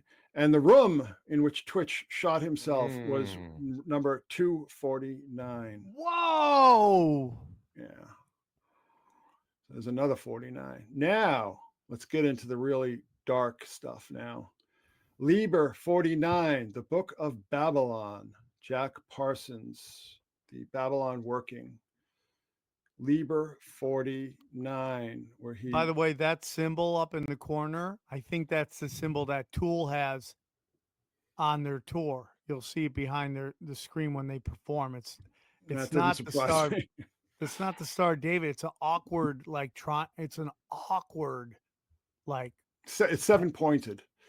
Yeah. 7-pointed. So again, there's the 7 times 7 is 49. I mean, it's again, just read any like book by somebody like Kenneth Grant. It's just crazy. Just all these correspondences and numerology and gematria and all this kind of stuff. It gets really crazy. So Babylon, the whore of Babylon that Jack Parsons worshipped, right? Now, what was his name for Babylon? Oh, before we get to that, there's Katy Perry playing Babylon, right? Riding the beast, singing Roar. So she's singing Roar here. She's got this big golden idol, lion idol with the ruby eyes, the glowing ruby eyes, and she's wearing flames, right? And the next song she sings is Baby You're a Firework. But this song Roar was Hillary Clinton's campaign theme. Yep. Right. So we have Babylon here, right? Now, Jack Parsons called his Scarlet Woman Hilarion, or maybe Hillary on. Within 7 years of this time, Babylon, the Scarlet Woman, will manifest among ye and bring my work to its fruition. What is ye among you? Is that what that means? Because ye is Kanye's new name. Yeah, right. Ye, right? Well, yeah, in this context, but interestingly enough, Hillary Clinton was born within 7 years, actually the next year following the Babylon working. So there is Hillary on, Liber 49. Oh, there's so much I'm skipping, though. It's just, we'd be here literally all day. Now, here are the questions that I'd asked during the live stream. Who had the power and influence to not only cause Anne Heche's accident, but cover it up? Not Ellen. People don't remember that Ellen was broken at this point in time. Do you remember those videos she made? I think she looked genuinely afraid. Okay, she did a lot of videos on like Instagram or Facebook or whatever. And I think... sorry to interrupt. Do you think there is any way it could have been Diddy? Since he did that to Kitty, well, trying to tell us who it is. Huh? No, I don't think it was. What would Kanye's motivation be? No, Diddy. Oh, Diddy. No, I don't think. I did think it was Diddy. All right, but we're going to get a little deeper into this because everything is possible. Anything is possible, right? But we're dealing with probability here. So who had the power and influence to not only cause Anne Heche's accident, but cover it up? And we saw the similar accidents, quote unquote, with Michael Hastings, who Hillary Clinton would have great reason to be upset with. And then with Hillary Clinton's private jeweler having the same situation happen. And just think about all the coordination at work here. The train has to be traveling 49 miles an hour, and they have to divert the traffic. And then the train gate has to come down on this woman's car at the precise right moment. I mean, just think of all that coordination. That's governmental. That's something governments do. And don't forget, she was Secretary of State at the time. Now, bear in mind, I'm not accusing Hillary Clinton of this, so to speak. I'm just saying that she would have both the motive and the means, right? Who had the influence to ensure a purposefully inept response by paramedics? And I'm being kind here. That's the best thing I can say about that response, was that it's purposefully inept, right? Who had the influence to make sure that Anne Heche would not survive in the hospital? Who would have motive to scare Ellen into silence? And this is something we already addressed, was this type of ritual seeming murder attempted before. So think about that. I mean, there's a tremendous amount of coordination going on here. To me, that's somebody at a very high level. Now, at the time who was mayor of Los Angeles. It's, during the time of Anne Heche's accident, Eric Garcetti, who was at one point considered to be Hillary Clinton's running mate in 2016. She was, they're very tight, Garcetti and Hillary Clinton are very tight, and he was considered to be, so there's a guy who would have some sort of influence over hospitals and fire and police. And again, I'm not making that accusation. I'm just saying that there's a possibility there. Because to be perfectly honest, I'm still working out. I mean, I'm just telling you possibilities. I'm not telling you like who I think was responsible. This somebody who was responsible for this wanted to scare Ellen into silence, which definitely happened. Definitely happened. I mean, she was broken. She moved. And now she's in England, right? Yeah. And finally, there is Hillary with her dogs. She's big into the dogs. And there is Hecate on the left with her dogs. And there's Bill. We know who wears the pants in that family. Oh, Talk yeah, about broken. Sure. Who's more broken than Bill Clinton these days? So and they're almost like a Will Smith, Jada Pinkett marriage, where the question is, I mean, Bill Clinton is most likely bisexual. She's obviously gay. Their daughter doesn't even look like Bill. It looks like that one guy that there's a running joke. I forget what his Webster name is. Hubble. Yeah, Webster Hubble. She looks exactly like Webster Hubble. It's my belief that these women get tossed around at these Eyes Wide Shut party, and if they get pregnant, you just got to raise the kid as yours. That's kind of it, because we see it over and over and over and over and over and over again. Well, another can of worms to open is the Obama daughters. Oh, for sure. Like the woman who delivered the babies, both of them, always seen near the Obamas all the time. The Obama daughters getting rid of their last names. And they don't look like either one of them, by the way. Who goes out first, Bill or Hillary? What do you mean who goes out? Like age, like guys first. They're both up there. Bill. Oh, Bill. Bill. He looks he's very fragile. Very, very fragile. He got into what is it? Veganism. And believe me, I love animals, particularly mammals, and veganism is very appealing in some way. I actually don't eat mammal meat anymore, but veganism is a very unhealthy lifestyle. I don't care what anybody says. Well, how do you get your protein? Chicken, probably. Well, vegans don't eat chicken. I thought you said. How do you get your iron? Yeah. There are all sorts of chemicals and nutrients that you're not going to get, even with supplements. You do fish though, right? A little bit of fish. No, vegan means nothing. Oh, but you said mammals. No, well, he said what do I eat? I eat chicken. I have chicken, poultry, fish. Yeah. Oh, that's what. Yeah. I mean, believe me, there's nothing I love better than a good steak. But Now you're saying that Jack Parsons said the whore of Babylon's coming, or who did he say again? I forget. Well, it was based. He called her Babylon and/or Hilarion. It's just basically, the whore of Babylon, Mystery Babylon the Great, whatever name you want to use. That was who he worshipped, and that's what the Babylon working was about. Was summoning that. Now, listen, it goes so much deep. There's so many tendrils. I mean, like JPL is involved in all this stuff. The Getty family, of course, and that's what I'm saying. There are so many people that would want to shut Ellen up, even if it was just on Hillary Clinton's behalf. So I have no idea. And maybe I shouldn't have an idea. Maybe it'd be, a lot help for me to drive around if I didn't have an idea who was responsible for this. But all I'm saying is that things just keep pointing at Hillary Clinton over and over again, which shouldn't surprise anyone given the amount of carnage that she is responsible for. Do we have time to just look at the video? Yeah. It's very short, so. Okay. All right, give me just 1 second here.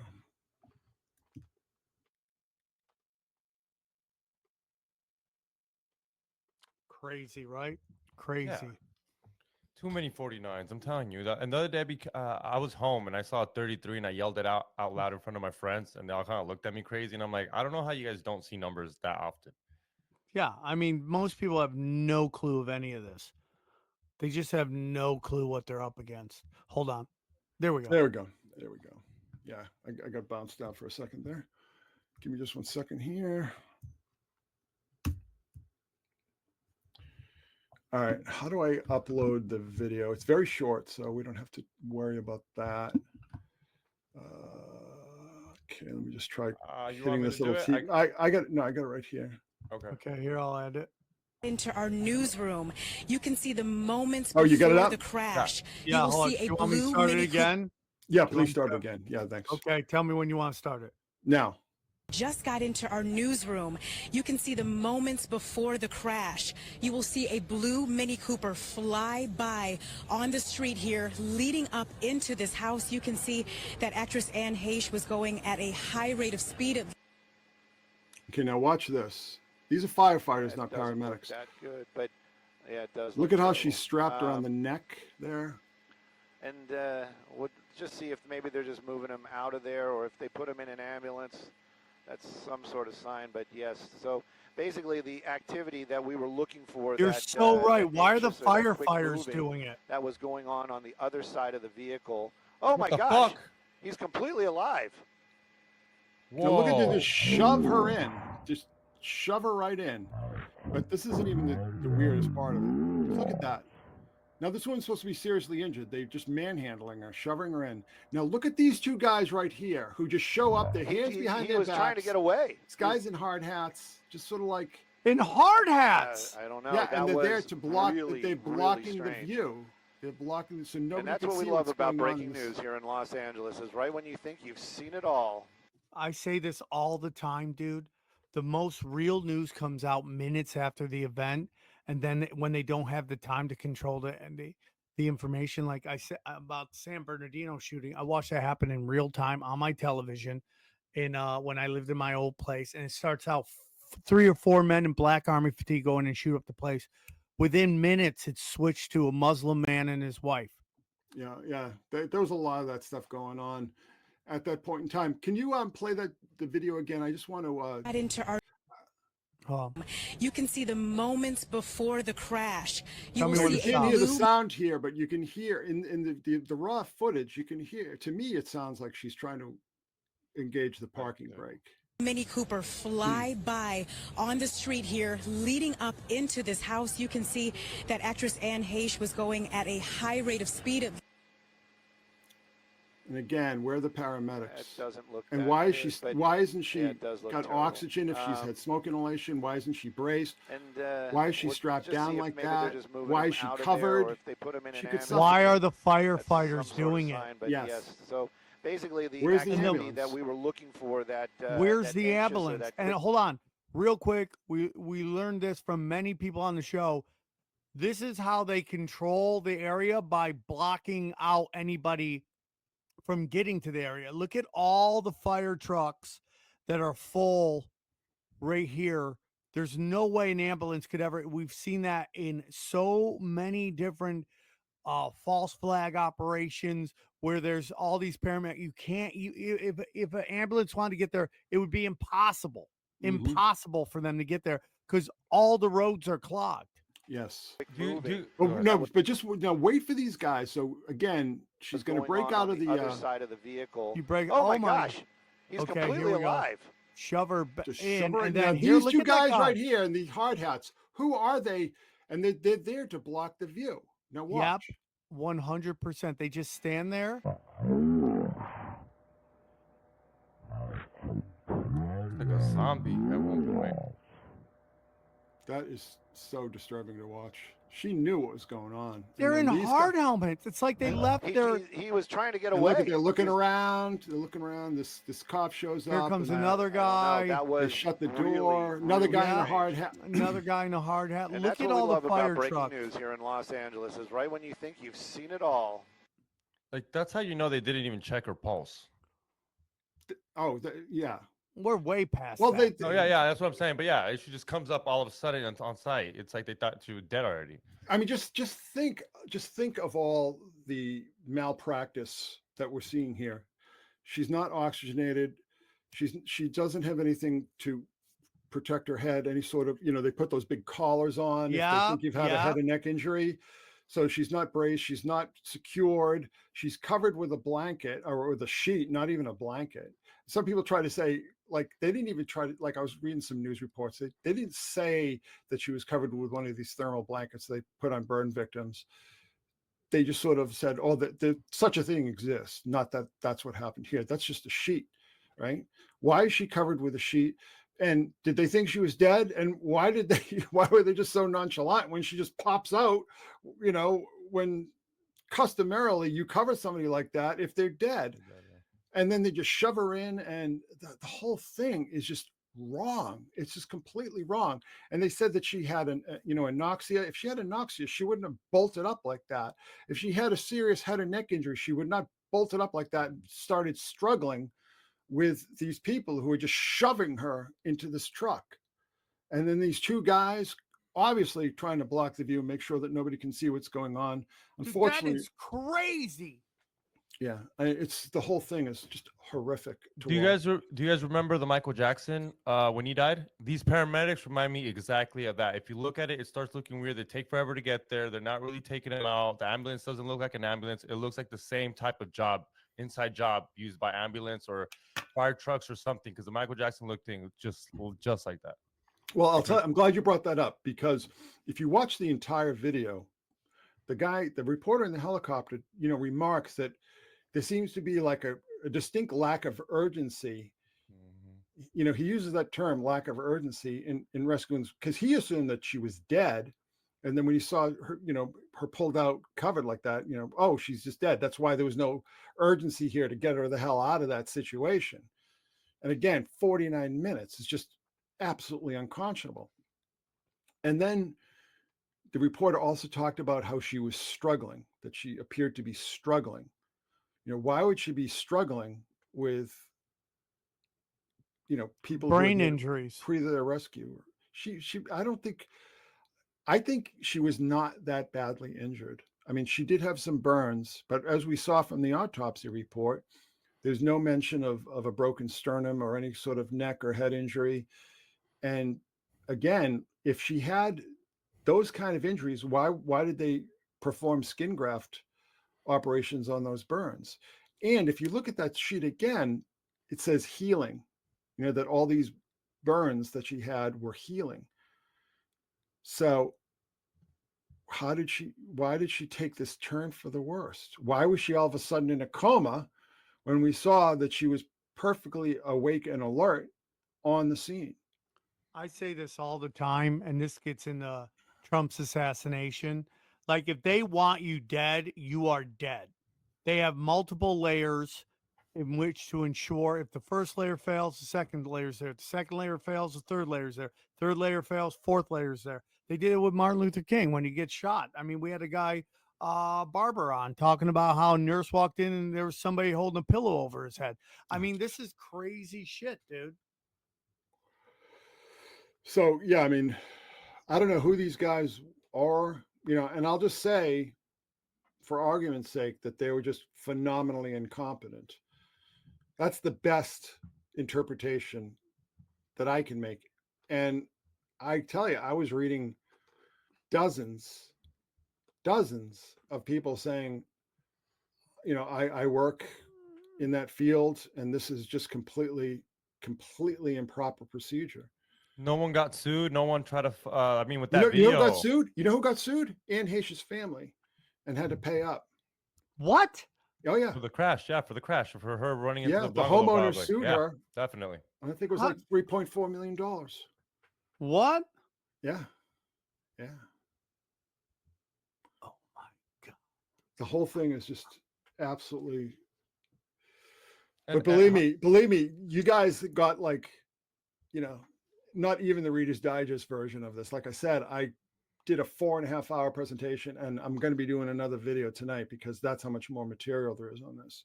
And she was alive a little longer, right, at the hospital? Well, she wasn't taken off life support, or no, she was declared brain dead by 2 different doctors on the 11th, which again is the end of the dog days. Mm-hmm. So you think Ellen went to see her at all once? Is there pictures of Ellen no, there? I don't think. No. See, but here's the thing. I don't think Ellen even thought about Anne Heche. You know, she won. You know, if this was a contest, it was a rout. You know, like I said, it was A Star is Born in reverse. I mean, the older, more experienced performer is the one who gets all the breaks and is hanging around with the Obamas and the Clintons and all these people, the Bidens. And Anne Heche is, you know, doing red box movies, you know, for 20 years before she dies. So 30 years, almost, yeah.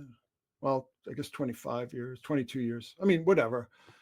My math is terrible because I don't want to think about how old I am. But I don't think Ellen gave a shit. I certainly don't think that she ordered a hit on Anne Heche. What would be her motivation, particularly since she was in plenty of trouble herself at the time? You know, they ran her out on a rail. She said that. She admitted it. She said it herself. They kicked me out of show business. And again, if you just go back and watch some of those videos she made when she was trying to apologize her way out of it, she was terrified. Terrified. You just look at her expression. You can't fake that kind of terror. You know what I mean? Somebody got to her and said, "Oh, you think you're funny? You think you're tough? You know, we'll take everything away we'll destroy everything you have. And then when you've suffered enough, we'll put you out of your misery." So I think somebody 100% a message. I've seen this happen before. I've seen when they can't take someone out, they start taking people out around them. Well, but that's what I'm saying. It's like, so here's the thing. If you took out Ellen, she's too high profile. Right. And if this ultimately has something to do with Diddy, which I think it might, because I think that whole thing was a Clinton operation from the jump. If you did something with the Diddys, with Ellen, I'm sorry, I'm losing track here. If she gets hurt, if she gets killed, people are going to start asking questions. Right. Right. Anne Heche, the disposable.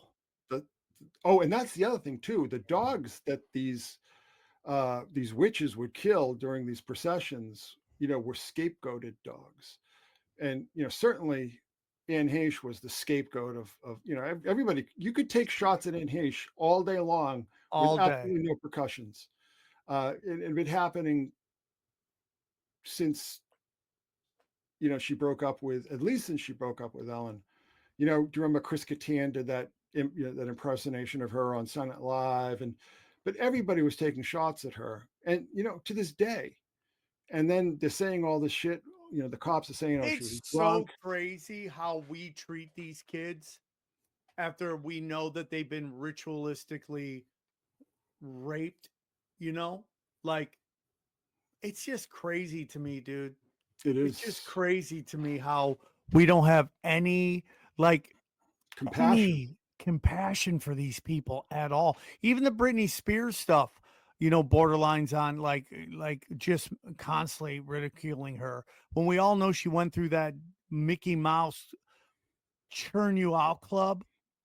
I mean, look at all these girls who were on all these shows in the 90s, early 2000s on Disney or Nickelodeon. I mean, have you seen what Ariana Grande looks like lately? I mean, she's clearly has either bulimia or anorexia. She looks terrible.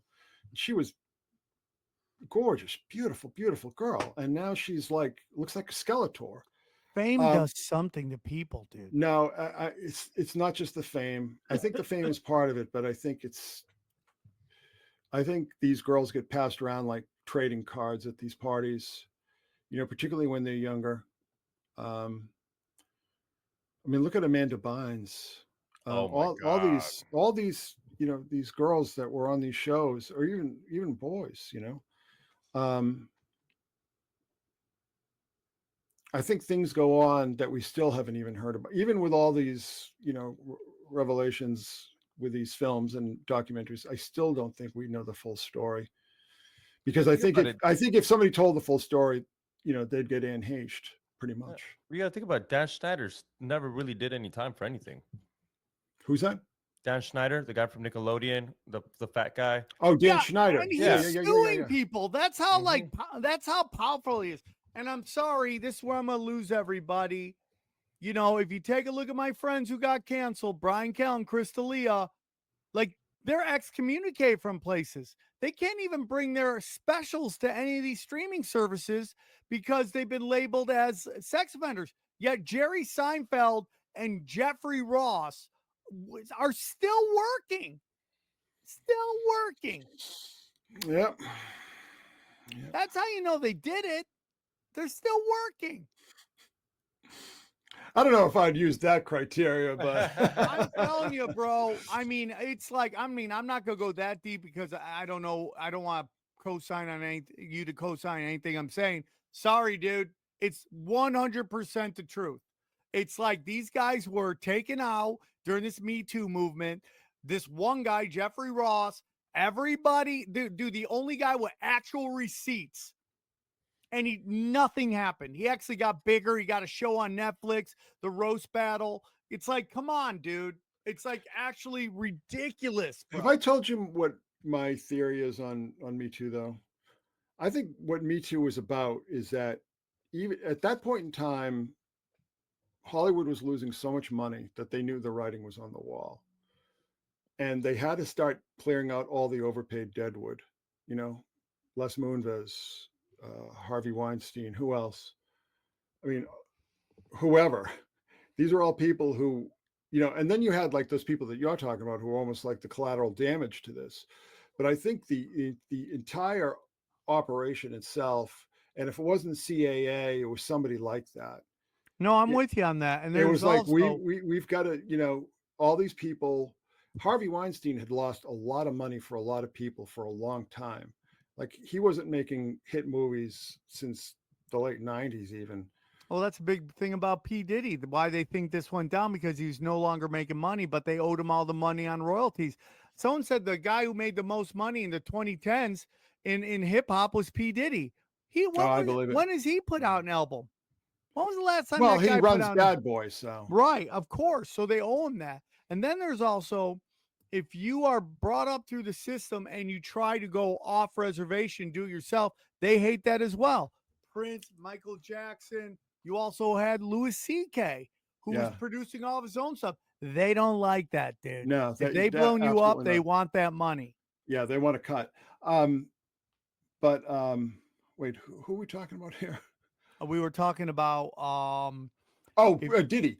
See, I think the problem with Diddy is that he probably just started rising above his station, so to speak. You know, he was clearly going off the rails when he's like caught and on he's starting video to sue beating the shit out dude. of Cassie and everything like that. I think that he just became a liability because he was just so obviously no impunity whatsoever, right? But he also he might have started biting the hand that feeds him, and that is not unusual. He might have just started getting smart. That when he was suing that liquor company, and they Ciroc. say there's certain industries you can't take to court: cigarettes, liquor, weapons, pharmaceuticals, guns. These are you start to pay a fucking price.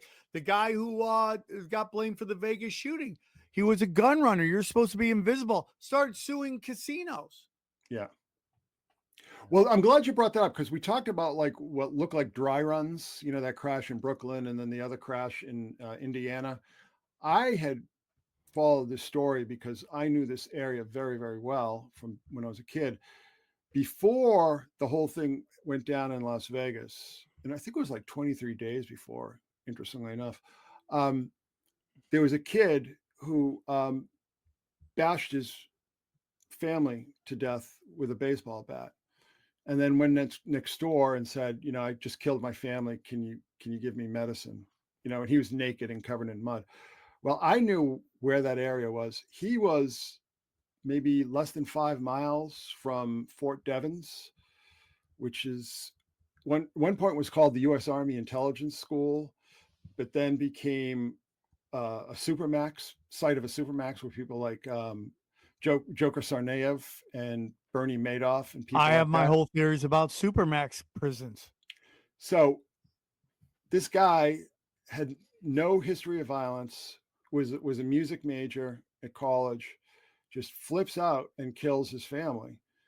And this is 23 days before, we're talking about with Paddock there. Now, the interesting thing, I was actually on the air on a station in Las Vegas as that was happening. And the host of that show wanted me back on. And we tried 3 or 4 times over 3 or 4 weeks to do the show. And every single time the feed got cut. They did not want that show on the air. They didn't want me talking about the work that I was doing. We had that today, dude. Yeah, exactly. Yeah. So so I don't know. But again, this is part of a much bigger story. I honestly have no idea who I would actually name behind it. I can tell you the people sort of involved. We obviously see Hillary Clinton coming up over and over again. But Ellen, through, I believe, so this is my theory, I believe through her association with Diddy, got on the wrong person's radar. And they're like, well, we're going to take her down. And she knew she was getting taken down. So then she flashes that little trick, trying to imitate what Kevin Spacey had done with the Queen Elizabeth mug, right? She thought, oh, that works for him, I'll try it with me. No, no, not you, Ellen, and again, the complaints I read about her are just like, do these people have no experience with show business at all? I mean, it was like the most piddly nonsense. Oh, she's mean to me. And it's like, yeah, well, she's hosting a show that has tens of millions of dollars riding on it. She's under a tremendous amount of pressure. She's not going to like hold your hand if you don't bring her coffee on time. I mean, it just seemed like so completely trivial. And it was just so clearly an orchestrated campaign to take her out. And she thought she was going to get smart. And they said, yeah, we'll see who's smart, Ellen. We'll see who's smart. We'll see who the smart one is. And that's what I think that Anne Heche murder is all about. It's like, I think that was for her benefit. I don't think she was involved in it. I really don't. I think she didn't have the means or the access, certainly at that point, to get involved with police and fire and hospital and all that kind of stuff. She didn't have that kind of access. So there you go. And again, I just gave you guys a little taste. There's so much more meat on the bone. Well, why don't you also do this? Send me the link to your live show, and I'll include it in the description if they want to learn more. Well, I'll send other links. That show was for my patrons. So okay, so just send it to. Okay, I'll give it to you after. All right, guys, this has been a great episode. Christopher, one more time, tell them where they can find you. Oh gosh. I'm getting throttled by Google and all the search engines. I'm getting throttled right now on Twitter so bad. I used to get millions of views. Now it's down to 9,000. Yeah, it was fun while it lasted. It's crazy. If you go to the Secret Sun Substack, you can probably get good access there. And I'm still on secretsun.blogspot.com, though I don't know for how much longer. I think like now they've trained all the AIs. They're just going to start pulling back all these platforms and their access to. They don't need you anymore. They don't need you creating content. They've already trained their AIs. So, and plus they're training them on nonsense like Reddit, which is just like, no wonder why these AIs are screwing up all over. AIs are getting worse, by the way. I don't know if you've noticed that at all. Worse by what do you mean worse? Well, there's this whole phenomenon called AI hallucination where they'll just make stuff up. And I just notice more and more that the AIs that I've been messing around with are just making more and more, one of which is Grok, by the way. It just makes stupid mistakes all the time. And then it starts making stuff up. Like in history or just anything? Like anything. Anything? You'll be having a chat, with Grok and asking him these questions. And, you'll ask it one question and it will answer correctly. And then like three responses later, it will repeat the answer, but incorrectly. It's getting to the point that, and the image generation is almost worthless now. It's almost impossible to work with. I think that this whole AI revolution, I've always been skeptical of it, but this whole situation that the hallucinations are getting worse. And now we're starting to see people suffering from ChatGPT psychosis as well. This is not going to work out the way that big tech wants it to work out. I'll just say that. I agree, dude. I mean, there's so much shadow in the cave with this shit. So much shadow in the cave, and the way they're just hey, dude, you're never gonna be as smart as that's all they're pounding into you is submission. Yeah, yeah. Well, I think what another thing they're using it for, though, is they're using it as an excuse so they can get rid of all these like activist types that these companies had hired, over the past 10 years that just worked the companies into the ground, basically, just completely sabotage these companies from the inside. So I think they're using, particularly because a lot of these people are in HR, right? Like the HR departments are getting decimated. Oh yeah, we're automating all our HR now. I think that's just an excuse. They just want to fire these people. Yep. So there we go. Yep. All right, Christopher, we really appreciate you jumping on here in short notice, man. You did a great job. You're definitely in discussion. We're almost at 1,000 episodes. When we get there, we're gonna have another big you like the 500. We're gonna nominate another 4 guys or ladies to the Mount Crushmore. Definitely this episode's in there. So you're one of my favorite people to interview. So let's break down the episode. All right, Xavier, it's me and you. What did you think of the episode? I just got a new car recently, and I think I should have kept my old car that didn't have a computer and all that stuff. I'm getting kind of like, I think they took her out. Hey, Xavier, do you think if they want to send a message to me, they'll take you out? I think they take Johnny out. Johnny out, okay. Since he's not here, we'll say Johnny. What if you get the point? I'm like, oh, dude, they're sending me a message. I've gotten too close. Dude. They said Xavier goodbye. You'd have to take it. You'd have to take it down a notch if I get deported, because that means I'm you're gonna getting be like, too end close. of the show, wrap it up. Doing a new show called Authority is Awesome. Ba, ba, ba, ba, ba. Yeah, dude, it's pretty crazy, dude. It's way too many 49s. Nuts. Way too many 49s. Way too many 49s. And it's just like, people got to understand something. You're dealing with sorcery. This is what they do. That's all we're talking about. This is the show. There's a hidden hand in everything, trying to manipulate, sending messages to people. And bro, that scene, just go watch the local news of Anne Heche's car wreck. It is insanity. It is insanity. You would assume the way she gets up that she has like so much life in her. Like I would assume all that she lived. Because I mean, you know what it is. You've heard people, like 50 Cent gets shot in the mouth, survives. Kid gets shot 9 times. She dies from that. Dude, she's fighting to get out, and they're like, no, sit down. Then guy in a hard hat comes in. I'm like, dude, he must have lost his helmet. And he's like, dude, I got no helmet. They're like, just throw this on. It's a hard helmet. They're not gonna know you're not a fireman. This guy's just grabbing props and throwing out his head. Whatever. Yeah, whatever dude, they have there. That is so crazy that he didn't even have a fireman's helmet on. Dude, and for how long it took him to get there, when they finally got there, they came in very hot. And dude, there's no ambulances around. This is a classic thing. They clog all the streets. They clog the streets, so real paramedics can't get in. Nobody can get in. The press can't get in. Nobody can get in.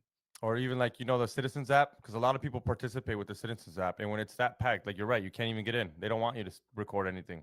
What I hate is I'm on like the neighborhood act. It's like, I don't want to see a picture of your dog. All I want to know is what scumbags are in the neighborhood. You stay alert to that. I deleted mine. I just don't need to know that there's a couple crimes happening down the street at multiple times of the day. But I want to get into something real quick, but I want to take you really quickly to samtripoli.com. Get in on it. Everything's there, guys. All the new shows are up. We're about to drop another episode after this. Premium content has been fire. I went on vacation. Sorry to everybody, but new episodes coming. Cash Daddies has been crushing it. Look, we're up to, look at that, dude. Bang. We're crushing it. We're crushing it. We have to teach Howie not to put tickers in the title, but even though that's look at that, dude. I mean, don't put it in the title, dude. Guy just does not listen to me. No matter what I say, don't put it in the title. So go check out that premium content. Chaos Twins again is on fire. It's just fire, dude. And the second episode's going to come, and we're going to be working on animations, especially with this AI stuff. It's going to be 10 times easier. Oh, it just sucks. It sucks to know that the real animation is going to be pretty much gone. Yeah, I mean, it's expensive though. I mean, Oh, like yeah. they want $1,000 a minute. Yeah, It's it's a that lot. expensive. Yeah, it's that expensive. And real quick, again, we want you to check out our good friends at Brain Supreme. Brain Supreme, dude. If you loved all Xavier Guerrero's questions, you can thank these people. They make Mexicans smarter. That's right. Go to brainsupreme.co. Get in on it. Use our promo code as well, which is SamTrips15. And then, of course, Rife Technologies. We love them. They're great. Everybody loves them. Oh, hold on. Let me go to Rife Technologies. Oh, I didn't do Brain Supreme. I'm sorry, guys. Let me show you Brain Supreme real quick. I realize I have to. Click it. Daddy's doing everything here. Okay. Yeah, Daddy's doing everything. Here we go. Brain Supreme. That's what it looks like. That's why go check it out. Sammy Trips. And then one more time. And then our good friends at Rife Technology. Where is Rife Technology? Do I have it? Yeah, there it is. Rife Technology. Yes, guys, stay with me. Rife Technology. Get everything right, dude. Get it right. Balance yourself. Okay. Your electrical grid. Get your electrical grid right. And you can do it with our good friends at Rife Technology. Check it out. Rife Machine. Electro medicine powered by Matt Rife, not the comedian. But anyways, back to the show. I mean, and 49, it's that crazy.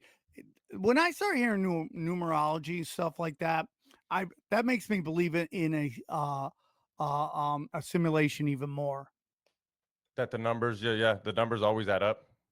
I by the way, I tried to tell my daughter, a 5-year-old, about simulation. She's like, "No, it's not." I go, "Yes, we're in a computer No, it's not. I wait till she hears about the number 49 everywhere. That'll be it. I want to I want to ask you, do you think that they use the same paramedics when they do events like this? Like what I was saying, you think they use the same one with Michael Jackson when they're trying to just I'm act sure like they do. Yeah, I mean, in the movies, like what was it? Reservoir Dogs. They had the cleaner, dude. I'm sure they got cleaners they send in, and this is what you guys are doing. And if they know they're gonna hit her, right? Like the question is, how do they know she's gonna be there to smash into that house? I mean, unless somebody told her to come here, and then she goes there, and then they're like, bang, hit it, meet here. She's gonna crash into this house.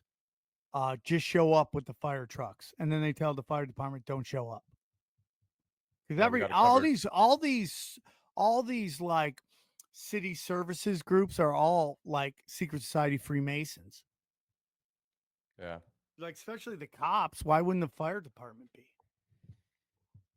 Right? Because you just expect them to be not assholes like that. You're the firemen, and then paramedics are supposed to be more. I mean, dude, we find gangs in law enforcement. We find Yeah. secret societies, law enforcement. We find satanic groups in law enforcement. In law enforcement, doing satanic rituals. Why wouldn't there be in the fire department? No, you're right. That's Yeah, how you control it. Yeah. You just, And then somebody fucks up and shows up in the hard helmet, unless that's nonlinear warfare and they want us talking about it. I think they do. Because that video of her getting up, you don't want people to see that unless you want them to talk and have a podcast like we're doing right now. And then some idiot who's probably new first day shows up with the wrong helmet on. They're like, let it out. Let him talk about it. It's all right. Right? And you're like, yeah, she is disposable. If you can't take out the target, you start taking out their generals. And that's my humble opinion. That's what they do. And all the numbers of 49, damn, dude. Yeah. And then imagine the whore of Babylon, 49. And then imagine your daughter dies and you get sued. That's crazy. How is that fucking legal, by the way? How can they legally sue a family if she's an adult? Like, that's how you know something's in on it, is when they start doing that hanky-panky bullshit. Same thing with Alex Jones's trial. I'm not saying Alex Jones is or isn't, my opinion of him, and you've met him, nicest guy you'll ever see. But that trial was a farce. Yeah, they want to throw the book at him, prove it, like scare other people. You do It this, was this just happens completely to you. retarded. Yeah, but I mean, he's still around. He ain't going Yeah, but nowhere. that's another thing. You remember when they were going to shut him down and then he stayed? It's like, it's really weird. It's just really weird. And now everything's coming out that everybody's a gay fed. Have you been seeing this on the internet? Yeah, yep. Everybody's a gay fed. Do you think Ellen can come back though, or you No. think she's done? Maybe to a small extent, but that brand is dead. That brand is dead. And like, here's the whole thing. I always say this, dude. If you study pro athletes, right? When they're playing, they have a bunch of handlers that clean up all their mess. And then the minute they retire or they're no longer seen as somebody who could win the big game, they get thrown under the bus. Best example, Michael Vick.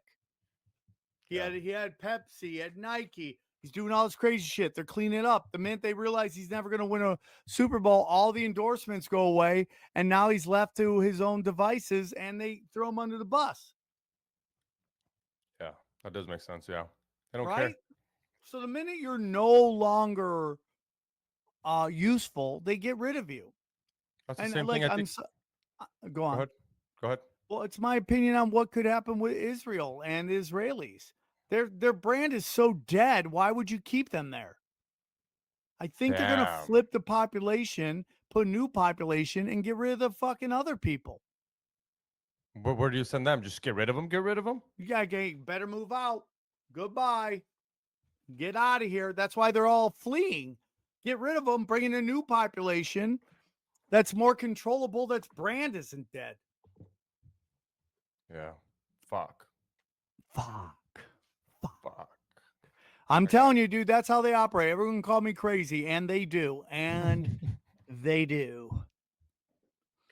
And they do. Anything else, buddy? No, don't forget. What do you want to promote? Hit that like button, subscribe, and crazy thing happened. The Hustler Casinos gave me a private poker game. So oh my God, dude, you're crushing it. I know. The Hustler Casinos gave me a private game. So if you want to come play with me, Swarm, I got like about 3 or 4 tables that I need to pack out. So DM me, text me. You guys know how to hit me up.